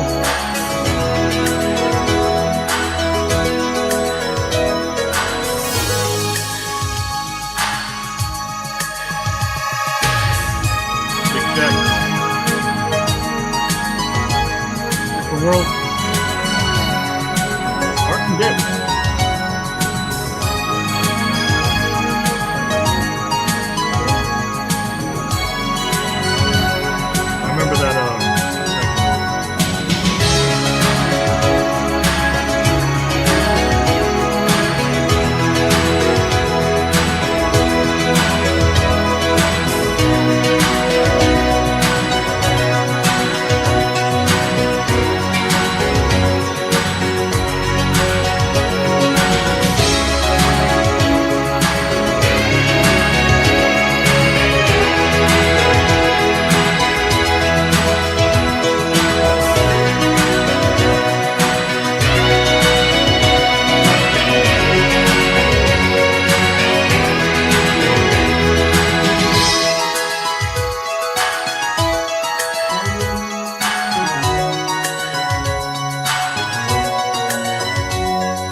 Hope you enjoyed that, my friend. That was man from me to you and from the heart, bro. Really. Thank you. Almost brought me to tears. You had a nice time tonight, my friend? My man. I appreciate you. We'll be in touch real soon, man. Thank you for being you. Appreciate you, brother. Appreciate you too. Mr. Aries My Spears, guys and girls. Thank you, my friend. Man, Mark Henry, what a class act, Aries Spears. I learned so much from listening to him and listening to you. Well, I appreciate that, Avi. I really do. And you know, Aries, he saw the fact that, one, I'm not going to say nothing that I don't know. And two, that I understand where people are coming from. I didn't always listen to that voice because I expected, even when I saw the failure or the shadiness, I went along with it because I was like, I can fix them. Sure. You know, and I realized that that's not true. And, you know, now, and he understands leadership. He sees that I lead from the front. Yes, you do. I'm not going to say or do nothing that I'm not willing to do myself or want nobody else to do. Absolutely. Nothing that I won't do myself. I can attest to that. There's no doubt. And guys, speaking of leadership right now, Mark is going to put his GM hat on. As if Mark wasn't great at enough things. How about GM? You're also looking at a guy, my guys and gals and pals, Mr. Mark Henry, who so happens to be on the hottest program on SiriusXM, Busted Open Radio. What those gentlemen do along with Mark is entertain people. They keep you captivated.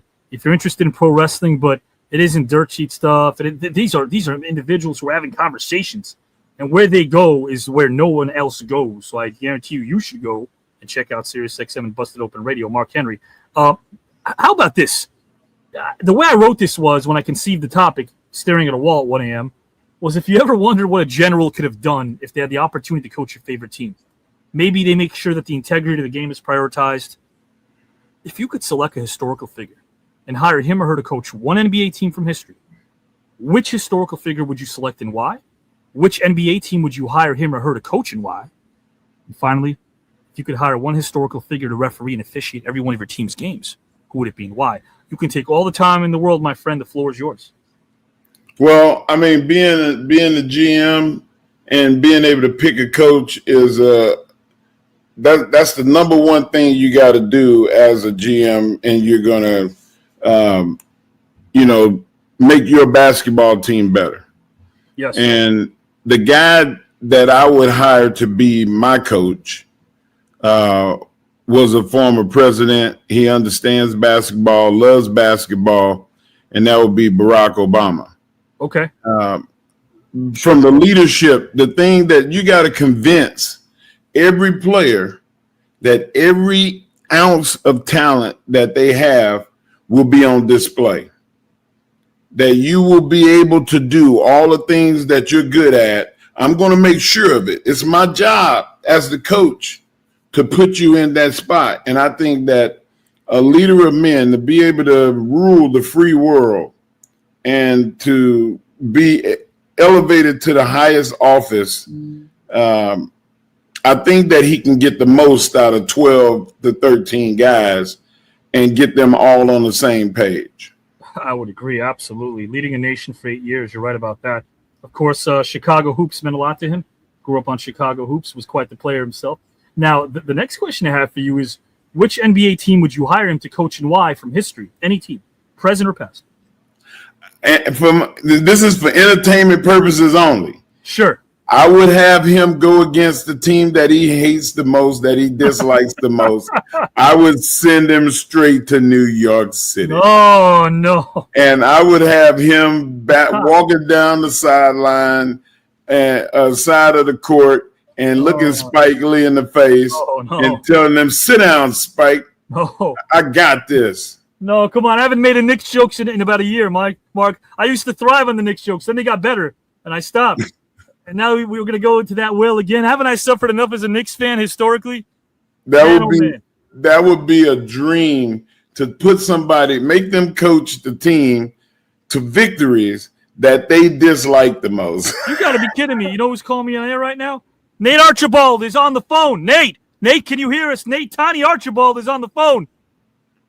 You got to put it on speaker so we can hear you, Nate the Great. Guys, Nate Archibald just called. He might have had something to say. He might have been listening somehow. Who knows? Nate Archibald. Guys and gals, I like that. So you're having him coach the Knicks. Man, you know what? If anybody can get the most out of a team that hasn't won in that landscape, knowing that there's media on their side for 53 years, haven't won a championship. Yeah, 73 for almost 53 years, the Knicks haven't won the title. Obama sure as hell could probably squeeze the most out of them. I can see it. Yeah, there's no I doubt definitely think so. 100%. Oh, that's a good choice. That's not even for just entertainment. That's like, I would have probably leaned towards that, the way you explained it and broke it down so eloquently. Now, if you could hire a historical figure as the lead ref to ref every one of your team's games, who would it be? I thought long and hard about this. Okay.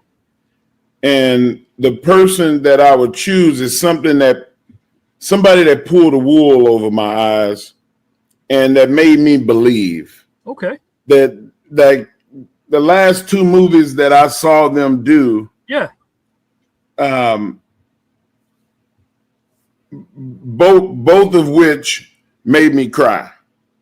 Ooh, okay. Got me emotionally invested in the characters, and that I think that in the role of a lead official and to have a sense of discernment. Yeah. Also to really lean into the ethics and the rules, that guy would be Tom Hanks. Ooh. Wow. Now, Tom Hanks. You remember the movie he did, Castaway? Sure, 2001, yeah. So he was able to take a volleyball. Yes. He named it Wilson after the brand of volleyball it was. Yes, sir. The trademark. Correct. And he called him Wilson. Spoiler alert for those that never saw it. Wilson doesn't make it. Wilson doesn't make it. He floats off into the ether. Yes. He mourned. Yeah. In a way that made everybody, I did not feel bad at all. I'm looking around in the movie theater trying to make sure nobody was watching me cry. Yeah. And everybody was crying. Yes, me too. Everyone. For a volleyball. Over a volleyball. Yes, sir. Because he made it that. And then later on, the last thing I saw he do, A Man Called Otto. Yeah, right. Where he was a guy that was rough around the edges, let's just say. Yeah, right. You know, he exemplified a lot of what you and I and Aries talked about. Yes, sir. And he was able to see the error of his ways and lean into, how can I fix this? I can't fix it for everybody else, but right now, right here, it changes. It's going to be this way. And he did. And even in death, spoiler alert again, even in death, he was able to bless and give life to someone else. That's true. And I think that somebody with that type of ability to give you a sense of peace and good feelings and evoke the emotion, it would have to be Tom Hanks. Because I don't know if there's, outside of Denzel Washington, sure, I don't know if anybody I look at and I stop seeing them and they become the characters that they play. The only one for me, we all have, I guess, our characters that are defined that way. For me, is Burgess Meredith as Mickey. Now, I know he's done other great work, but to me, he's Mickey. He's always going to be Mickey. He's always going to be Mickey. Yeah. No, there's no doubt about it. Man, so it's funny you bring up Castaway because, again, I was speaking about this with my fiance, and we were talking about Tom Hanks movies, and I said, you know what's funny?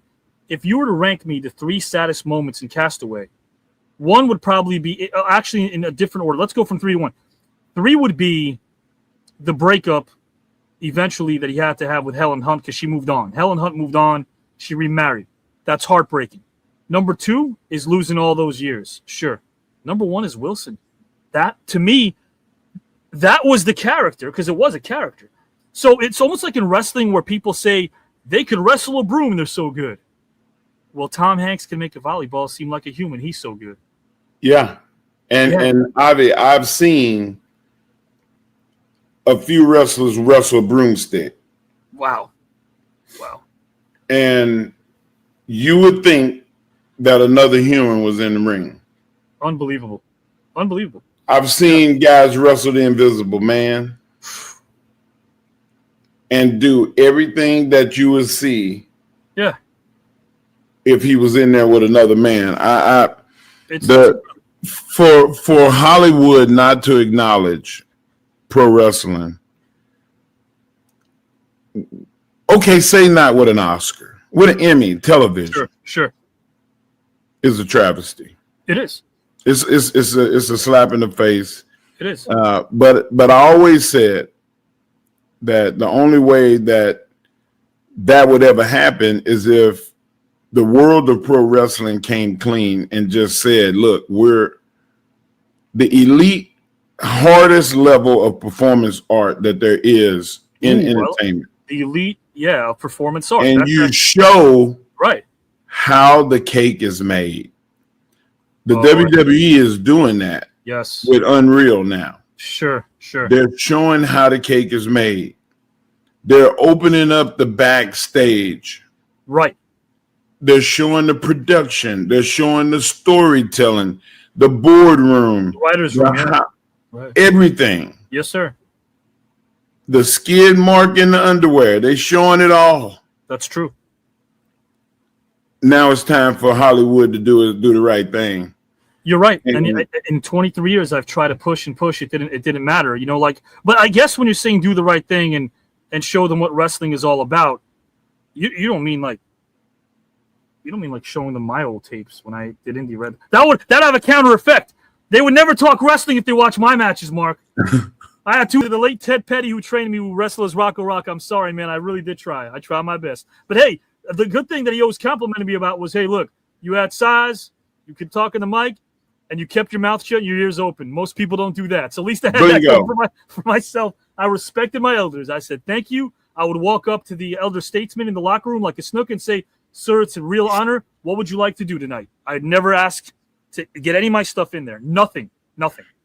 So, you know, Mark, I want to say this to you, my friend, before we depart. I got a tribute video for you as well. But Aries played this game last time. You didn't. So, guys, as we depart, I'm going to ask Mark Henry to play a game called I Would Pay. Mark was going to actually pick one of these options. They're all wacky and silly. He's going to illustrate it, of course, in his mind, react, and then let us know which you would pay for to see and why of the following. So, of the following, Mark, which would you pay for to see and why? Rocky Balboa as a neurosurgeon, Seinfeld as a correctional officer, or Rambo the talk show host? Oh, my God. Rambo, the talk show host. They're all dead, sir. Ludhauser. Oh, he's still alive. No, sir. He came back alive. He had cancer, ate him to the bone, sir. Oh, man. He's gone, sir. That's a damn good Rocky. There wouldn't be much talking on the Rambo talk show. There wouldn't be much talking. You could actually, so if you want some white noise, you don't even have to mute it. You could keep the volume up and still not hear a word. It'll be Rambo sitting there in silence, just cutting his neck, getting ready. Now, if you pick Rocky the neurosurgeon, it would be the one time where Rocky would actually have to cut somebody instead of somebody having to cut him. You thought about this way too much, man. I get paid to write, man. I'll tell you, I did. How about this though? Would you agree? We talked about Burgess Meredith playing Mickey. That's the one time Rocky doesn't want Mickey in the room giving him motivational speeches, right? You know, cut him, Rock. You gotta slip the scalpel. I'm gonna guess what I'm supposed to do right now. I really need you in the room. What am I supposed to do with you talking to me, Mick? So he doesn't need Mick. Nurse, waking up. Give him the gas. You're bum. He always called him a bum. Guys and gals, little Rocky trivia. The only Rocky in the franchise where there's a win, loss, and a draw, Rocky 3. Rocky 3. He beats Clubber Lang, but he first loses to Clubber Lang, and he draws against Thunderlips. There you go. Next one, trio of options for Mr. Mark Henry. Which would you pay for to see and why of the following? Two more, and we're out of here. Hannibal Lecter as a cast member of 90210. Big Bird the Bounty Hunter, or Conan the Librarian? Oh, Big Bird the Bounty Hunter. Hey, if you watch Family Guy and you saw Peter Griffin and the chicken. Oh, yes. They always battle out. Yeah. Oh, man, what a war those guys have. I can see the bounty hunter having that chicken like, that's who I want him to be. And how about this? By the way, I don't think a lot of people know this, so I'm going to keep it on the DL here, but Big Bird ran the streets of Sesame. Big Bird ran the entire operation of Sesame. He did. That's who Big Bird was. Wow. Yeah. And now, if you picked Hannibal, no clue. If you picked Hannibal Lecter, I could see all those. First of all, I could see the opening sequence where they all do those nice soap opera type turns to the camera and mugging. And there's Hannibal doing his, of course. And if they asked him what's for dinner, he would just deadpan and go, "You're for dinner." So Hannibal Lecter is a regular cast member of 90210. There wouldn't be a cast. They'd be the entree. Guys and gals, we have another one here. Who would you select and why? Darth Vader is a wedding planner, Godzilla the massage therapist, or Freddy Krueger the personal trainer? Oh my God, Freddy Krueger the personal trainer. Come on now, why you say that one for last? No, wait a minute. You could have started and ended with that. But no wrist curls though, right? No wrist curls because of the nails. No wrist curls. I can see Freddy every time you get tired. Yeah. And you start to doze off. Okay. The things, the workouts that he would put you through when you fell asleep. It'd be the workout of your life and your death. Now with Godzilla and your death. And your death. If Godzilla's your massage therapist, you get all the kinks though, right? You get all the kinks. You know what, man? Like we'd be dead, but you get all the kinks. There would be no happy ending. No happy ending. I wouldn't want one from Godzilla. No. Oh man, what a thought that is going into the weekend. Right now, Mark, I got a couple more here. Who would you pay for to see and why of the following? Archie Bunker, the mountain climber, Ralph Cramden, the yoga instructor, or Don Corleone, the computer repair person? Oh, Don Corleone, the computer repairman. Ooh. Okay. Okay, so yeah. I'm gonna fix your computer. But Don, you're really kind of above my pay scale. I can't really afford you, but I promise you, it'll be an offer you can't refuse. Oh, that's so horrible. I told you that it'd be an offer you can't refuse either way. I like that. Don Corleone. Archie Bunker would just be screaming at Edith no matter what. No matter what, he'd be screaming that Edith is the reason why he's not up that mountain already. And Edith, I don't know why I even talked to you. You dingbat! And then, of course, with the other scenario, with Ralph Cramton as yoga instructor, it might go pretty well, but you got to admit, once Ed Norton, Art Carney, walks in the room, it's going to be a disaster. Yeah. That's safe to assume. That's safe one. Last one, and this is it. Who would you select and pay for to see of the following trio of options and why? Beetlejuice as a runway model, cast of Goodfellas as studio audience members on Jerry Springer, or Jason Voorhees from Friday the 13th as an ice skater? Jason Voorhees as what? As an ice skater, professional ice skater. Ooh. I think I'd rather see the cast of Sopranos. Ooh. In the audience at Jerry Springer or on the show. Okay. I like that. Either way, it would be so good to see them be entertained and you can see them in the crowd. Jerry. Yes. Or you could go down the only time machine we have left in the world called YouTube, and all you got to do in the search bar is type in 1991 Little Italy or Canarsie, and then you'll just see that. You'll just see exactly what we described. That's all you got to see. Guys and gals and pals, Mark Henry, I'm going to have a little tribute, and then afterwards, he can tell you anything he wants about whatever he has coming down the pike, and it's a lot.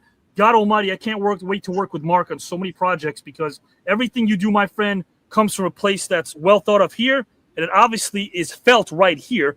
Guys, this is from me to Mark.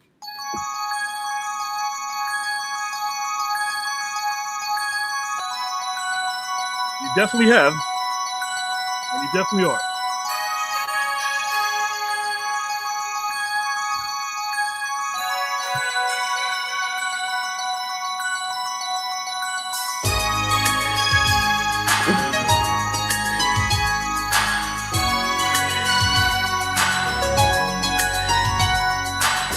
All about family.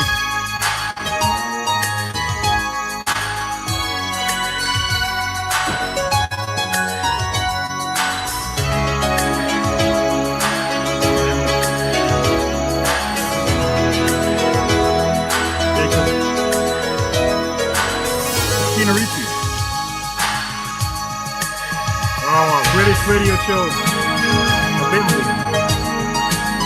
Oh wow.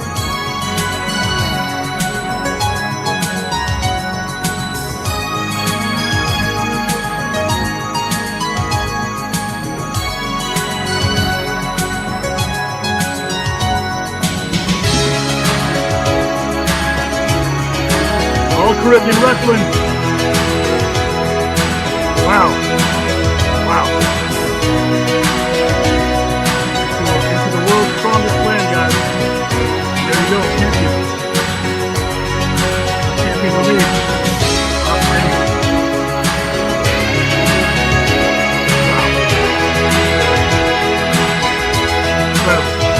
Incredible. Unheard of. Great reach to a great slam. Proud of the fact Look at he's this, in guys. shape. Look at this. With ease. Foot Locker Celebrity Slam Dunk What do you know Contest. that? Mark Henry. 400 pounds. 400 pounds. The man with the 38-inch thighs who wears a size 64 suit and a 16 Triple E shoe. He stole the show. That's a good book. Mark Henry, Bruce Davidson, Jesse Ventura, Mark Metcalf. That was on Mark's birthday, guys. Tommy Davidson. Greg Louganis and Stacy Keach. First time we cracked 15,000 was Mark. Rick Malarney called Mark out. Steve Austin. This is what I love here. Haircuts for the hungry. Yeah, man. Awesome. What a legacy. What a legacy. Paul White.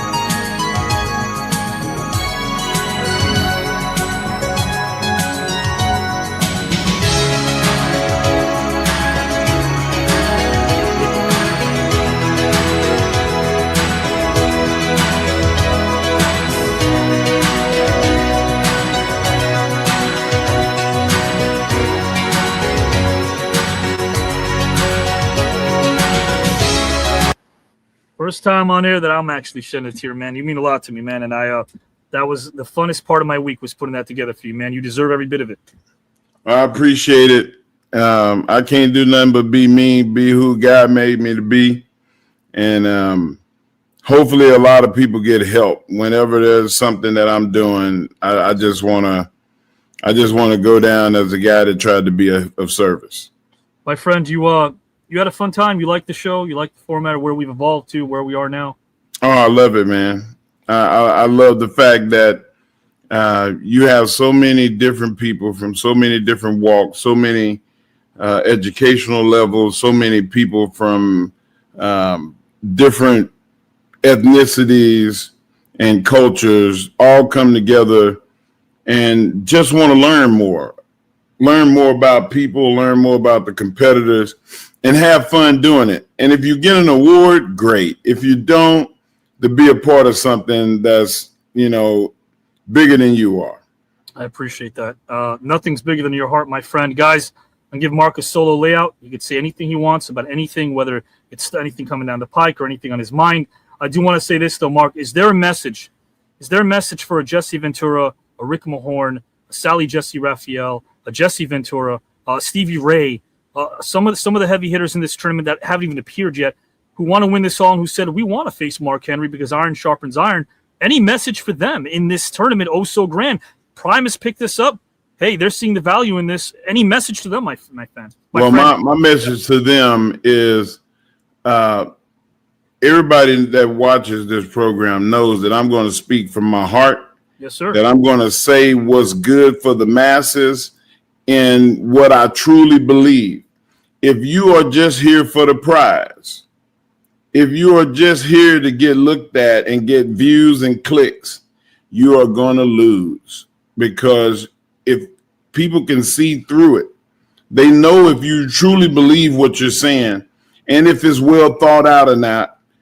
And everything that I say, I really, really believe in. Absolutely. And I'm not going to change how I feel or how I see things unless I'm wrong and I'm proving that I'm wrong, and I can change then. But everybody's not willing to do that. And if you're not, you're going to lose. I want to love rhyming. That's the Queens, New York in me. But Mark, I want to say this. Solo layout to you. Our fans would kill me if I didn't ask this. We both didn't sneak in. We charged and ran through that door and are in round number 2 now. You might be in round number 3 momentarily after this. I'm still waiting for my possibility of a rematch. You remember that night that we had? I remember. I remember that it was one of those where the first time and the only time that I felt like somebody met my crazy. You match my level of intensity. You challenge me as a man, and I think you learned something that night, and so did I. And if we meet at the end, my friend, there will be, as Apollo once said, round 2. Ding, ding, ding. Wow. That was great. That was amazing. I got to say that tribute video to Mark was awesome. Now, I know you guys, I had to take myself off camera for a second. FT Klein, I'll let you know what it means in a minute, but I know that all of you are wondering, Giselle and Peaceful Pete. Guys, the return of Peaceful Pete on a Saturday night. Giselle does not want to give him a round of applause, but all of you should. You all know exactly what Giselle and Pete have been through. I'm getting goosebumps from all different places and different sizes and faces. TKN, the celebrity tournament. There's so many different stories that are authentic, but one that shapes what you're seeing now is the Pete Giselle story, which I'll delve into via video in the coming weeks. I promise you, I'll put it all together, and we're going to show you guys and gals how far this thing goes. But for tonight, I ask the two of you. I know it's tough for you, Giselle. I could tell. Pete's making an effort. Peaceful one. As always. Can you both please call a truce and let everyone know what you thought about this match tonight? Can you call a truce, please, for me? I will call the truce. It's up to Giselle. You know how Giselle is. How am I, Pete? How am I? I'm actually surprised you're on here No, at the same time I am. No, You're guys. surprised We're I'm on we're gonna call a truce because right now this is about Mark and it's about Aries and guys and gals. It's no mystery that the NBA Hall of Famer who didn't show up because of tech problems is history, which means it's not melodramatic to say. I guess we already figured it out. Mark Henry and Aries Spears will both be moving on to round number 3 of the celebrity tournament. Hey, every week you've been seeing some great luminaries getting eliminated. This week it was a mystery person. That's just how it goes. Mark and Aries will be moving on to round number 3, so you will not have to worry about that. And again, guys, if someone has any technical issue, we bid them adieu. Doesn't mean that they should be looked at differently. In this case, you don't know who the NBA Hall of Famer was. Try to get him back in again. We'll see if we can. But tech happens to some people. Mark and Aries move on to round number 3, which I think Pete and Giselle, that must be one of the most exciting bit of news we received all evening based on our engine here in the comment section. Wouldn't you agree? Oh my gosh, absolutely it is, because if either of these men had to leave the competition, the tournament, after tonight, after what we witnessed, what we saw, what we heard tonight, I would have to ask you to put me backstage, take me off screen so I could go cry. I'd have to agree with Giselle on that. Well, Pete just texted me, said he'd like to take you off screen, so I'm going to take you off Thank screen. you. Thank you for that. I mean, I hate to agree with Giselle on anything, but yeah, if Mark or Aries was eliminated, that would be a huge upset. And what happened? I want to give you the floor solo, but I have to say this. I got a text from her too. Doesn't seem like we've never done this. So how about this for something new? You guys are used to a post-show celebration with 2 TKN hosts who want to work with one another. I tried. You saw me on air. You guys can attest to it. The engine. Speak loudly. Let your comments be heard. You know that I tried to bridge the gap. It's not happening. So Pete's going to give his analysis solo. Then Giselle will give her analysis solo. They're not going to be on screen together. That's just how it seems to be. During outro time, they'll have to be. But Pete, I know you really tried. It doesn't seem like it's working out. I did my best. Right. I really did. I tried. And I would like to apologize for my fellow co-host, Giselle, who... no, you don't have to apologize. No, I'll apologize to the engine. Oh. They had to see that. They had to put up with that, like I do, week in, week out, with Giselle and her constant antagonizing me and allegations. You know, so many allegations going on against the commune and myself, and they're all false, folks. They're all false. But that's a story for another day, though. It's a story for another day, but I have to say this, guys. Again, Pete was willing to have a conversation with Giselle. More on that on Wednesday night. We'll find out exactly why Giselle didn't want to be on with Pete Wednesday night. Not now. But, guys, Pete's going to give us his breakdown solo. And then at some point when I feel like it's necessary, I'll pop in. Giselle will give her opinion solo. We'll kind of go back and forth. Game of telephone. That's how it's going to work. Hey, if you guys don't know your history when it comes to TKN Saturday night when it was known as the Green Room, Pete held it down solo many times. He knows what he's doing. This is a pro. Guys and gals and pals, Pete's assessment of the entire match. The floor is yours. All right, folks, here you have it. I'll call this the peaceful block because that's just how I would like to say how the night went. First off, Aries and Mark, the topics, tackling topic 1 with the 3 historical figures that they chose for the topic. I've learned a lot. This was I would like to say, like, it was a huge debate between them, but there wasn't. Like, there was a lot of history and a lot of deep history that a lot of us are not aware of or are ignorant to, as Aries pointed out and Mark pointed out. But I learned a lot, from the Freedom Riders and everything. I also learned Mark brought up the Lone Ranger, and I had no idea the Lone Ranger was based off a African American figure. That's new. That was news to me. A lot, folks. I hope you all took it in because there was a lot to learn. They both were deeply passionate about their topics and who they chose. MLK, so much about MLK. Aries, of course, had his little comedic moment when he brought up MLK and why he felt MLK would have been, great for stand up for reasons, use words I'm not going to say, but that it brought some moment of levity to the conversation, and then they both just brought it. Topic number 2 was just on its own. If you had to vote for topic for that first topic, topic 2 we delved into, of course, the hypothetical, picking historical figures to coach, and of course referee, and so on and so forth. But for topic number 1, if you had to give someone your vote, who would have been and why, Pete? I'd go with Aries. Aries? I'd go with Aries. He went in deep into each one of his characters and gave the whys as to why he chose them. And then he went on. And then now that, Mark had really good points as well, but Right. Aries came back and, he didn't do the traditional rebuttal, but he came in and he gave out more points and more, point of views of his way as to why the characters he chose made sense. And he would have gotten my vote. And Aries doesn't do the media that he is asked to do unless he wants to do it. He does this. And I'm going to say this here live. This is why not. This is great. Guys, that's free. That's free. Nowhere else did these luminaries show up here. And absolutely free. Aries does the show because, again, he believes in it. Part of the MADtv Rewind tour that we're going to mention and bring up, actually starting next week, we'll start telling you about tour dates. I'm going to be working on some media that my team is not working on.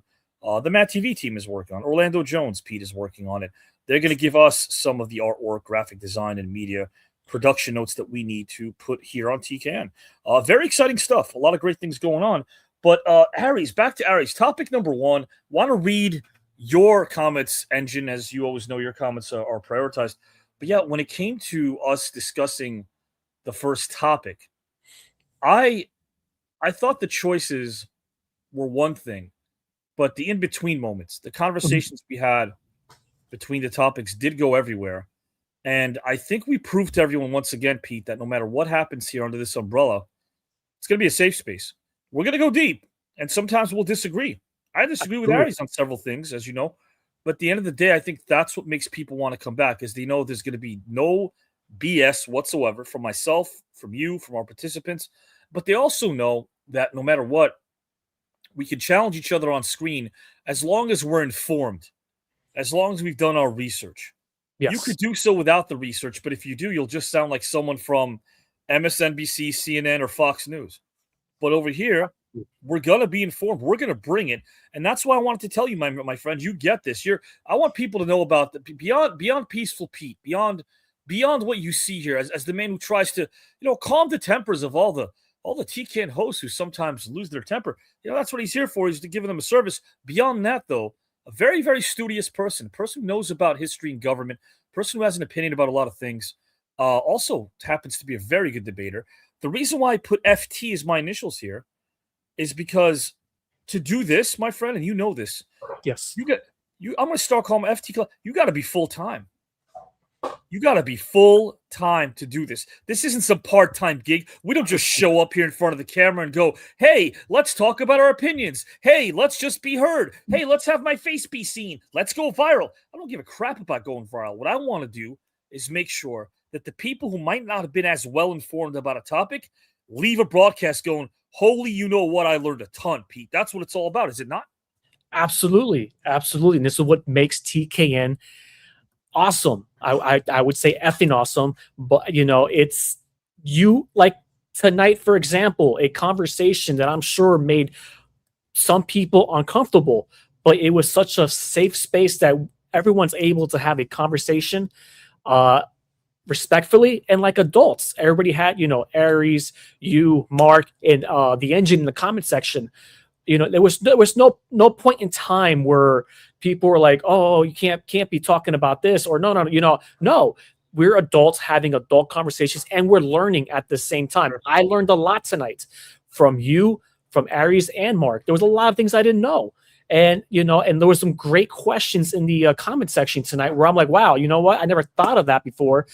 That's a good way to put it. It's just amazing. It's awesome. This is what it's all about. We heard about Paul Mooney, the legendary stand-up comic. Of course, not many people know about Paul's work, but even preceded prior. Some great comments here. This is one from Matt Catter, who I have to tell you, Matt Catter not only stirs things up, but Matt Catter knows his TKN history. Peaceful Pete and Justin need to be banned at this point, is what he's saying. I agree with the Justin part, Matt Catter, whoever you are. Yeah, it seems like so. Again, very briefly, it seems as if Phil has taken a backseat to his other persona, if you will, by the name of Justin. Of course, that is not due to some admission by Phil or Justin. They seem to believe they're two separate people. But Peaceful Pete had a relationship with Phil, not so much Justin. Justin doesn't seem to be a fan of Pete. Something we'll delve into on a Wednesday night program as well. Let's read some votes guys. These are unofficial because, well, they count, but we both know they're moving on. But if you have to vote, let us know. Spanish Fly Angel Miguel Torres, nice to see you. I'm going with Aries, topic number 1, because his way of informing his explanations. Sal says, it's a fair take, Pete. I agree with you on topic 1. I had Aries winning the first topic as well. Pete, question for you, my friend. If you had to pick a sport that could somehow be connected to a historical figure, with my topics, if you had to pick a sport, which would it be? Which would you feel comfortable discussing? I'm gonna have to say, I would say baseball. Is there a Mount Rushmore favorite players of yours? Yes. Okay. Yes. Mike Piazza, off the top of the head, one, be a catcher. I don't want to show bias to the Mets, but I am a huge Mets fan. But one of my favorite players growing up when I first started watching baseball was Ricky Henderson Jr. Ricky Henderson, yeah. Yeah, who played for the Athletics. He played for the Yankees. He played for the Mets. Yeah. But he was the first player I ever enjoyed watching when I was younger, when I first got into baseball. Did you watch Darryl Strawberry? I did, yeah. The Mets back in the 80s. Yeah. Back when the Mets were good. I swear you're going to dislike this story about my pop. By the way, your pop, I want our fans to know, lifting the curtain. I met Pete's pop back in the 90s. God rest his soul, served our country, a Vietnam hero. No doubt about that. No doubt about that. My pop didn't know what he was. He walked into Shea Stadium in '86 right after they won the World Series, and they were playing and kicking butt. And after 3 innings, he told his friend, "All right, I'm leaving." He goes, "Why?" He goes, "Well, the game. I'm not going to wait this long till the game starts." I go, "No, it's the 3rd inning. It already started." He goes, "Oh, I didn't know. I'm leaving. It's boring. Baseball's boring." He didn't want to sit around and watch the game anymore. Wasn't a baseball fan. But I beg to differ. I think the intensity is I feel like when it comes to playoffs, there's something to be said about MLB playoffs. I think they're so cinematic. Would you agree that the baseball film, Pete, or I should say the sport of baseball, lends itself to cinema really well? I would agree. I mean, you've had plenty of films based on baseball. Was it the Field of Dreams? What was the one with Charlie Sheen? I forgot the name. Oh, The Rookie. It wasn't The Rookie. It was the comedy one. Oh, there was a few sequels of this as well. Oh, come on. Yes, Tom Berenger was in it also. Yes, Tom Berenger was in it. It's on the tip of my tongue. I just can't. There were a few of them, weren't they? I think there was about 3 movies, yeah. Major League. Yes. Yes, that's right. That was a great movie. I would say some of my favorite baseball films had really not much to do with baseball per se. Like Field of Dreams, baseball is the backdrop. It was like a story of fathers and sons, pretty much, is what it was all about. Yeah, absolutely. Did you, and this is, I never asked you this as a friend, did you play like catch with your dad and stuff like that? That's so Americana, isn't it? It is, yeah. When I was younger, we play catch. I continued the tradition with my son, and we play catch. Okay. Try to get him into baseball. But for some reason, he likes football, and he's a 49ers fan. I don't even know why. Strange. What about the second topic as we delve into it before I bring in Giselle? Picking a historical figure, it could have been in the sport. Aries picked someone within the sport in Red Auerbach. But if you were to pick someone from history to coach your team, to referee games that your team is going to be playing in, like who would you have selected, Pete? Anyone from history to coach your team? Actually, I know Aries chose Barack Obama, which I mean, because yeah. Well, I believe Mark Henry chose Barack Obama. Oh, I'm sorry. That's okay. And then Aries chose Red Auerbach, who used to coach the Celtics. So I think I would go, and I know there'll be a lot of disagreement on here. I'm going to say George W. Bush. George W. Bush would coach. I would choose him. He looks like somebody who would be fun to coach not like a major league sports team. You know, if he coached the Mets, and he coached the minor league baseball team. Did he really? Yes, George W. Bush. He actually, no, he didn't coach. I think he was the manager of a minor league baseball team, because essentially, if you know, like, he didn't really want to run. He was plenty fine with having Jeb Bush run, and that didn't work out too well for Jeb.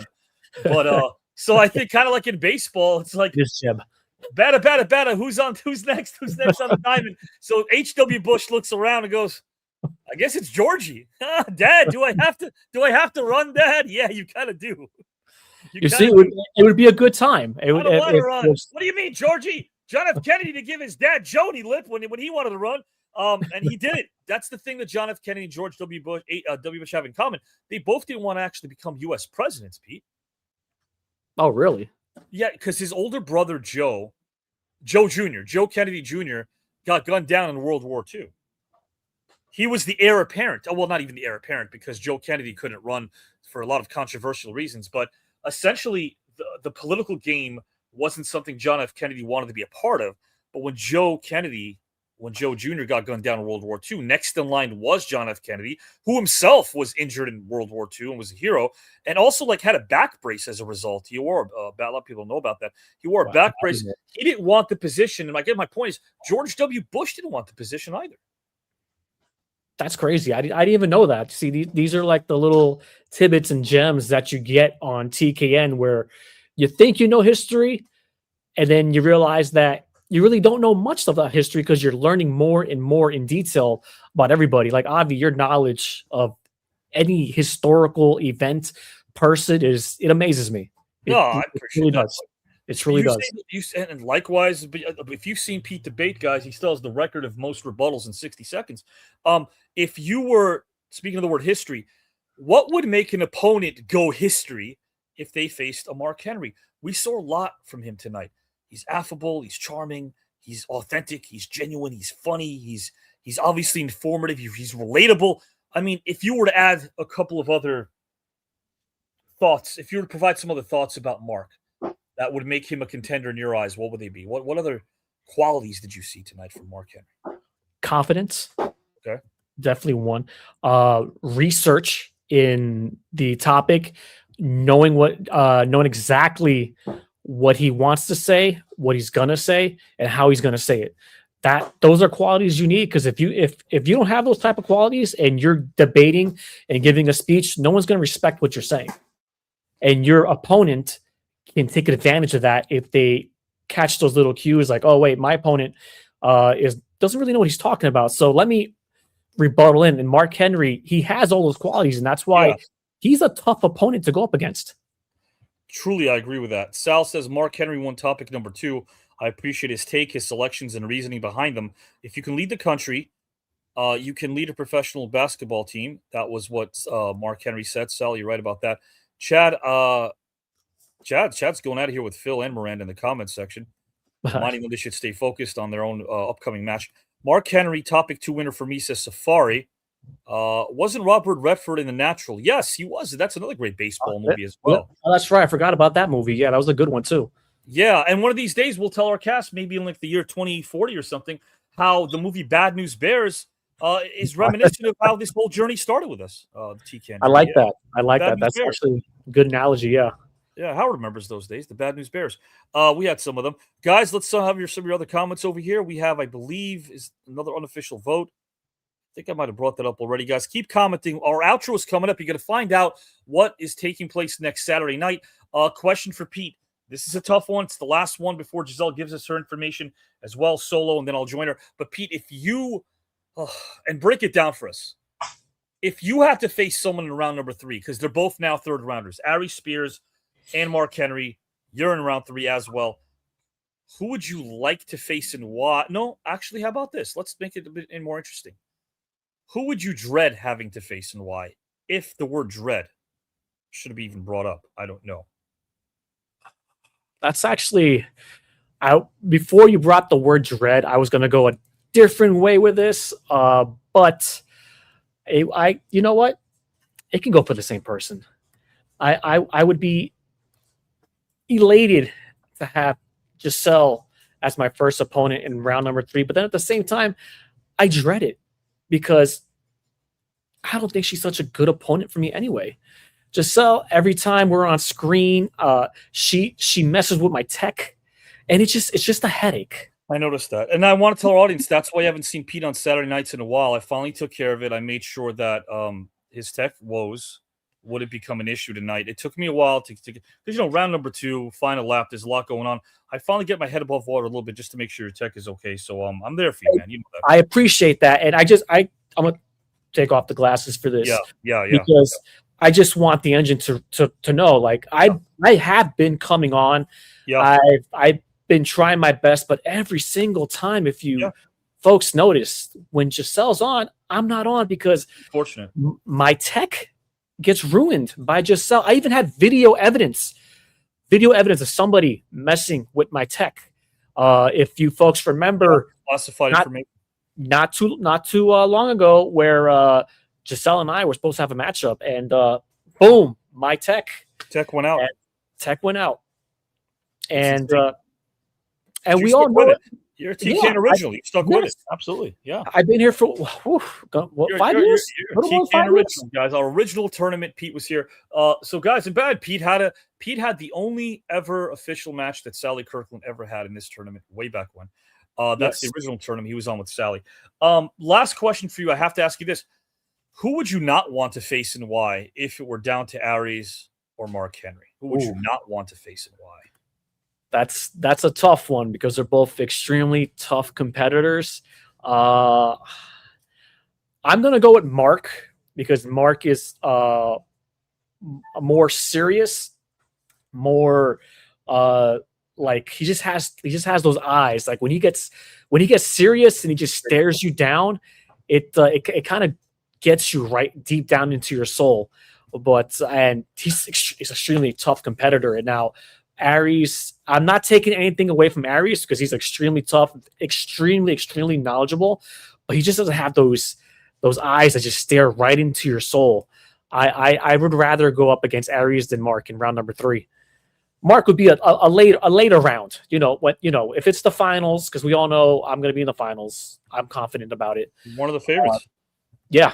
I'm one of the favorites to be in the finals. Just ask anybody. I see you here publicly on Saturday night. There's no doubt. Yeah, guys, just getting on the show is not easy, as we know. But Pete's been a mainstay, as he always is. We might see Pete Wednesday. We might see him, but we're going to see him a lot more on Saturdays as well with his thoughts, tidbits.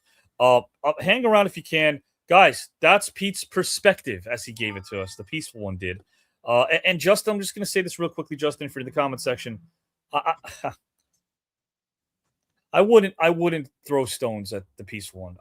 I'll let you know why at some later date. But trust me when I tell you that there's a reason why this man is in round number 3. Peaceful Pete, guys and gals. As you can see, give us that gesture as you always do. Guys and gals, the peaceful gesture. There we go. He's here for us, guys. He's here for us. For all of us. Do you understand that? Guys and gals, Giselle, listen, I got to tell you this right now. We've had an incredible talents across the board. I think of Tretch, naughty by nature. I feel like you're naughty by nature in the sense that you've been hurting and prolonging this for such a while, ruining his tech. I mean, going to those, stooping to those. I never thought that you would stoop to that level. I really never thought it was in you to do that. But that being said, the match we had tonight, I want to say this. I want to say that Aries and Mark taught me a lot. I want to say that Aries and Mark taught everyone here a lot as well in the comment section. I want to let everyone know that my friendship with Mark, as you know, we communicate a ton. We talk verbally often and long. And much like Mr. Stevie Ray, much like Jacques Rougeau, much like Jeremy London, there's so many here that their Pete Babcock, their friendship with me has nothing to do with what I do for a living or what they do for a living as professionals in this industry. It has everything to do with their humanity. And it was so beautiful to see Aries and Mark meet each other for the first time virtually and also make plans to get together, to make plans to be able to, and the whole comedy thing is serious, to be able to open up for an Aries Spears. But I think the magical part of tonight was the fact that an otherwise sensitive topic that would be handled carelessly in the hands of others was handled so well by a Mark Henry and an Aries Spears, and I'm glad I was there as well. So with that, your thoughts on the evening, Giselle? I am too, but before I get to that, Pete said this little word at the end of his little speech, perspective.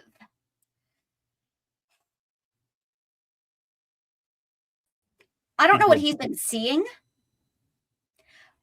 but the more and more that I'm hearing from him, A, he's definitely missing perspective, and B, there's this video that Miranda saw, and now he's claiming there's a video of somebody messing with his tech and just assuming it's me. Now, I do not want to take away from what these gentlemen did tonight. I want to be here discussing this, but we need to settle this because I would never, ever discredit this tournament. I would never put the risk, the integrity of TKN, of the celebrity tournament, of the celebrity team challenge, of the tournament of judges at risk because someone can't remember what happened a few years ago. That's not what's going to happen. So, instead, let's talk about Aries and Mark because I'm sitting backstage. I'm listening to them. I'm listening to them talk to you, talk with you, these amazing conversations that are so natural and so organic and come from the topics, and we can just keep going and going and going, and they've become friends. And I'm sitting in the back, and the only words coming out of my mouth are, holy shnikes! It's great to see you too, Miranda. Holy shnikes. Engine. I don't think they said Nikes, though. That's what I said. Because I have to create a word to explain how flabbergasted in the best possible way I am by tonight. 2026 has started off strong. And it's going to be real hard to knock these first couple of matches out of the favorite slots of all time. All time. The choices that both of them made in the first topic. Martin Luther King Jr., Muhammad Ali, Richard Pryor, performing in front of them, both stand-up and a speech. Not only would they be a captive audience, they're going to give you the critique so you can get better. Like they are going to know exactly what you need to be able to get your points across, to be able to make this the best possible set, the best possible speech it could be. And I love how you and Aries spoke about packed houses versus empty rooms. Because if you have 2 or 3 people show up, they are just as deserving of your best performance as if the house was packed. And you can have packed houses that have dull energy. As a storyteller, I've had that and it seems to go flat. This is what storytellers do. This is why this format, especially with TKN, is so important. It takes that interaction. It takes that gratification of live theater. It translates it into film. We're able to communicate with each other. We're able to interact with each other. We have that here. So each and every Saturday night, you, Avi, you, the engine, the competitors, the participants who are on, the fellow TKN host, we put our best performances forward. Because it doesn't matter if we have the 1,200 watching, or the 3 watching, or the 10,000 watching. We know what we do. We know what we're good at. Mark Henry saw it all the way back in 2021. And we know how much we've grown since then. So this energy that you're bringing in the comment section, this energy that you're providing in these conversations, the energy that they have with each other, that they're feeding off of each other, because there were times of disagreement or slightly different viewpoints, and it wasn't an argument. It wasn't something that became, well, I have to be right and you have to see it my way. It became a discussion. And we see where we're close together, where we're a little further apart. How we say the same things in different ways, because saying something differently can reach a different person. So you may have these core beliefs that are there, that are the same, that are similar, and it comes out in different speech, in different tone, in different personalities. And depending on who you are, that may speak to someone over the other, but the message is the same. And watching them in action with you, having these conversations that are oh so important, because if we can't talk about this as a society, how are we going to progress? And sometimes I wonder how we're still at this point where we need to say that out loud. I feel like history can give us the tools to analyze and explain the problems in the past, but it can also position us to see patterns that might otherwise be invisible in the present. That's how we have a crucial perspective for understanding future problems and current ones, and maybe even solving some of them, and doing it in a dignified way. While I think reminding ourselves that nothing is personal, with a simple gesture or nonverbal, perhaps a smile, perhaps a laugh, perhaps a nodding of the head, it tells the other person, hey, I have nothing against what you're saying. I'm following you. I can find little moments in what you're saying that I agree in. Instead of trying to find moments where we disagree with each other, it'd be nice to know if we can find moments where we can agree with one another. Even if by the end of the conversation, we walked away learning something brand new or still being as stubborn as ever, at least we retained our humanity. That's what this place is all about. That's what's important to me. I think that's the center of my universe. So I love what they did tonight. Again, in the hands of anyone else, I think these topics we delved into would have been treated in a very careless fashion, but they did it so well. Fox News can learn from what we did tonight. CNN could learn a lot from what we did tonight. I think a lot of the talking heads can learn from a lot of what we did tonight. Plus, we don't end sentences with prepositions either, so that's always a plus. Guys and gals and pals. No, we don't do that. Let's bring up some of your comments. Hey, to our TKN hosts, sign in. It's outro time right now, guys. It's outro time. We have Angel. I wrote kindness starts here in my bathroom mirror and it works. Good. I'm glad. That's awesome to read. I want to read some more of your comments before it's outro time. TKN is amazing, says Lester Cook. Thank you, Allison. We love your loyalty, guys. You're more than a number. You're more than a number. You're discussed in meetings behind the scenes. You're always being put on a pedestal for the right reasons, because you guys give us a ton of energy twice a week on Wednesday nights and Saturdays. Remember to join us Wednesday night, 8 p.m. Eastern time, as the Tournament of the Judges continues. Why? Because one of these four gentlemen, Julio, Ralph, David Malinsky, or guys and gals and pals, Sebastian, will be entering this very tournament.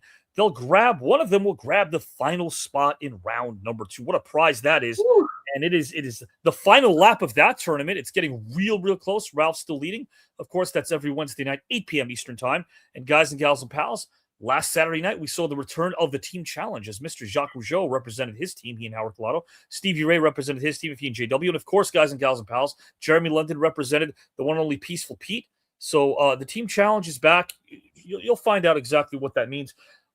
We also have an amazing announcement to make here on Saturday. I didn't bring this up yet until it became official, but you've been hearing about it for a while. The Dungeon Master Challenge, guys and gals. That's going to be coming up in a couple of weeks with Mr. Kelly J. White, the DM of all DMs, guys and gals. You want to learn, you want edutainment.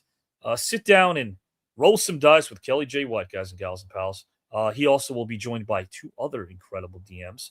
That'll be fun. Stay tuned for artwork. We'll let you know about dates and times very soon as tomorrow or Monday even.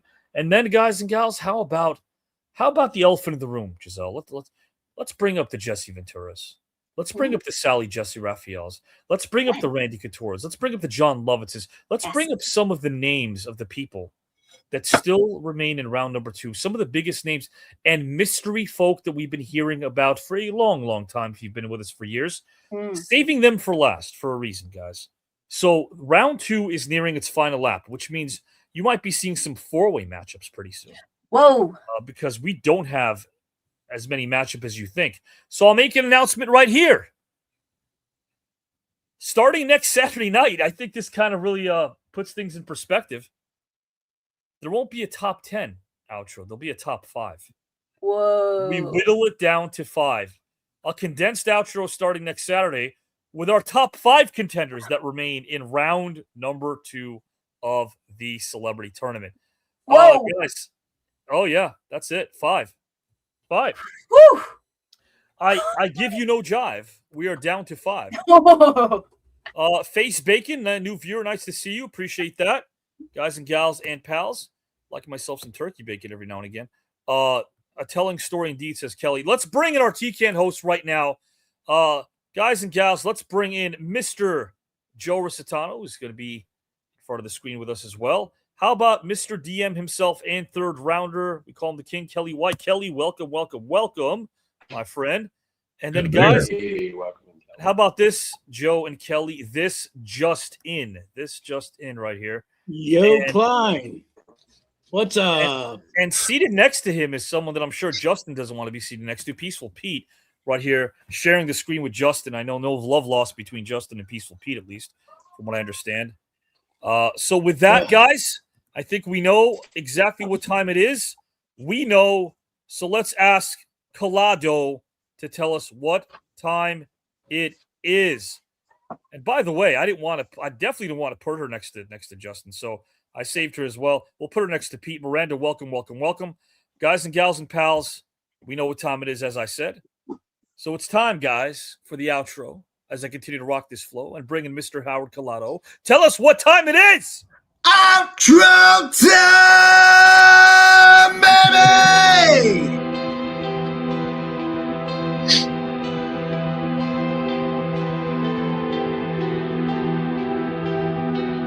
Obsession's gonna be talent every time. You got all the talent in the world, but are you obsessed? Is it all you ever think about?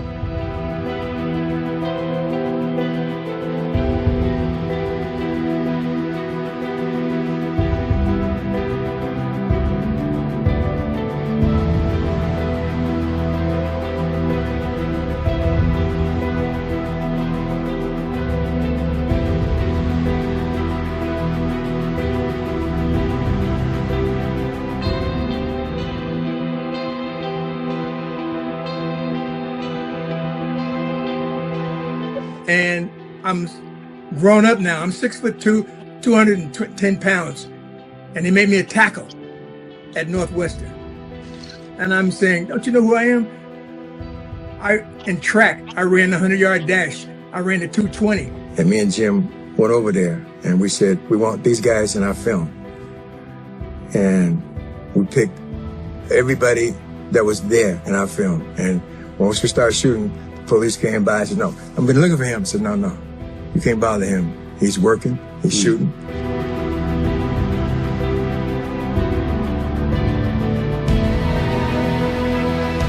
This guy, he has everything, even though Apollo Creed doesn't know what Rocky has.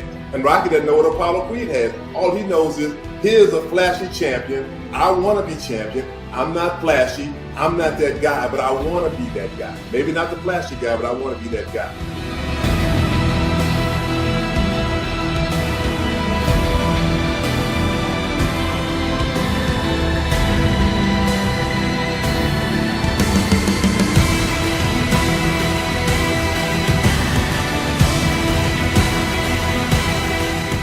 It's so cool to go out there, and a couple weeks ago I was in Syracuse, New York, and they got me in the ring, and I did my whole thing, man, and it's so cool that it's been since 2003. Yeah. And I've done that, and people are still with every word that I say, humbling, appreciated, bro. It was She was more like, if you could let people see what you're really like, then you're not a voodoo man, you're not an ultimate fighter, you're not a nation member, but just be who you are.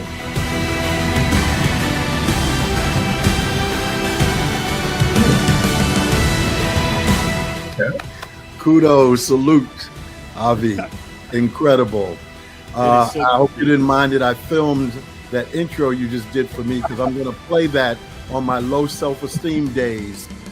Some of the flashback music videos of them and what the documentary is about dancers who started out in the low budget and no budget hip hop music videos that are now literally considered the classics.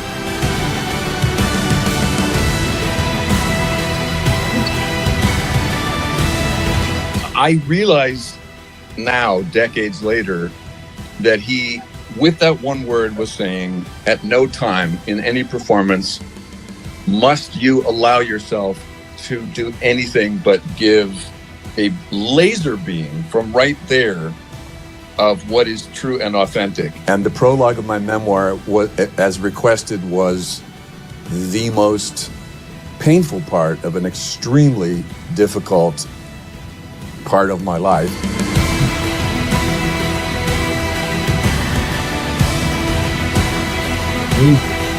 And I was amazed because I decided to see the film because it relates a lot to my childhood growing up, because I grew up in a Jewish Italian neighborhood. And especially if it goes back to Italy, when it came from Italy, especially when you see the movie, you learn a lot about Elos Ion.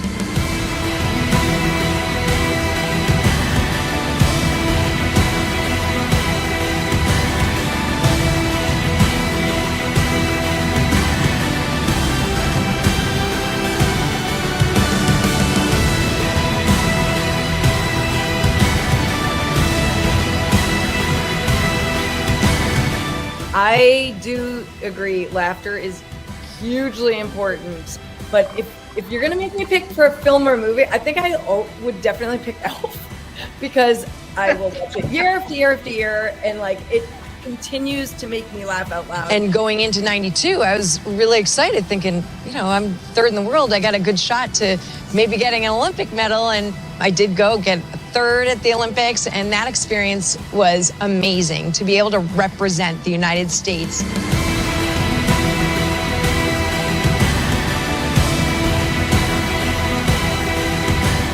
I was not going to be like my dad was. So I got married at 18 years old. I thought wrestling was done for me and joined the Army to support a family.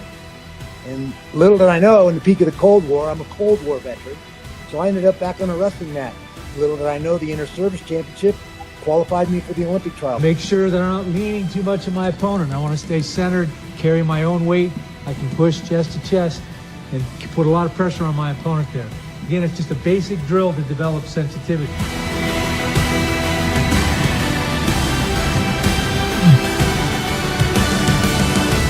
Now, they wouldn't let me bet big. Well, I didn't have the money to bet big. But they'd let me put the $2 on a 100-to-1 shot. And I never told my husband, I never told him what we were living on. We used to celebrate every time a new city would come on board. And I have some vases that say 20 cities, and the next one said 50 cities.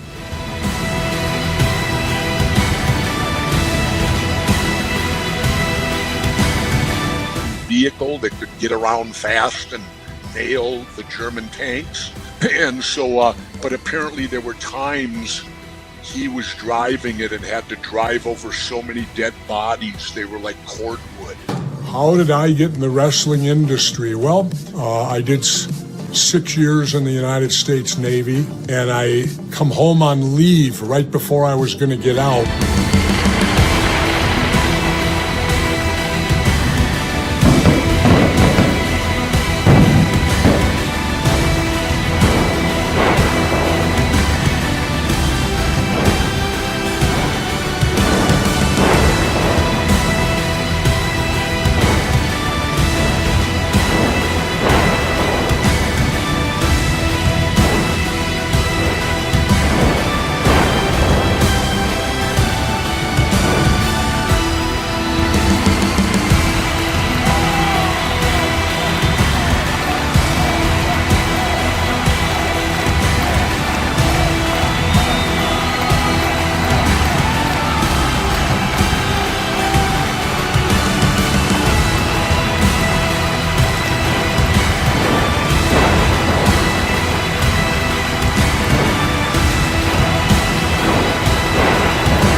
Another team challenge, guys. They saw Stevie. They saw Jeremy. They saw Jacques, and they said, we want in again. They want the primetime stage. They got it. For their team, Steve Babcock, representing Team E and Giselle. David Tankavit, representing Team David Tankavit and Dr. Matt Fink, representing Team Joe Rositano and Matt Fink, and also Matt Fink, with a special announcement live next Saturday night, live, perhaps with a TKN host here, maybe on screen for a few minutes, to put that seal of approval on it, guys. Next Saturday night. And the following Saturday night is one of the final matchups we have. That's right, because we are right now inching our way towards that finish line, guys and gals and pals. So, for Miranda, who will find out very soon when her next matchup with Phil Justin is going to be. For Justin, who will find out when his next match is. For Joe Rositano, who will find out soon who his opponent is. For the Peaceful One, who will finally have a showdown, an exhibition with Giselle, sooner rather than later. For Giselle, who will not be ever giving us any sort of tech woes, causing any mischief.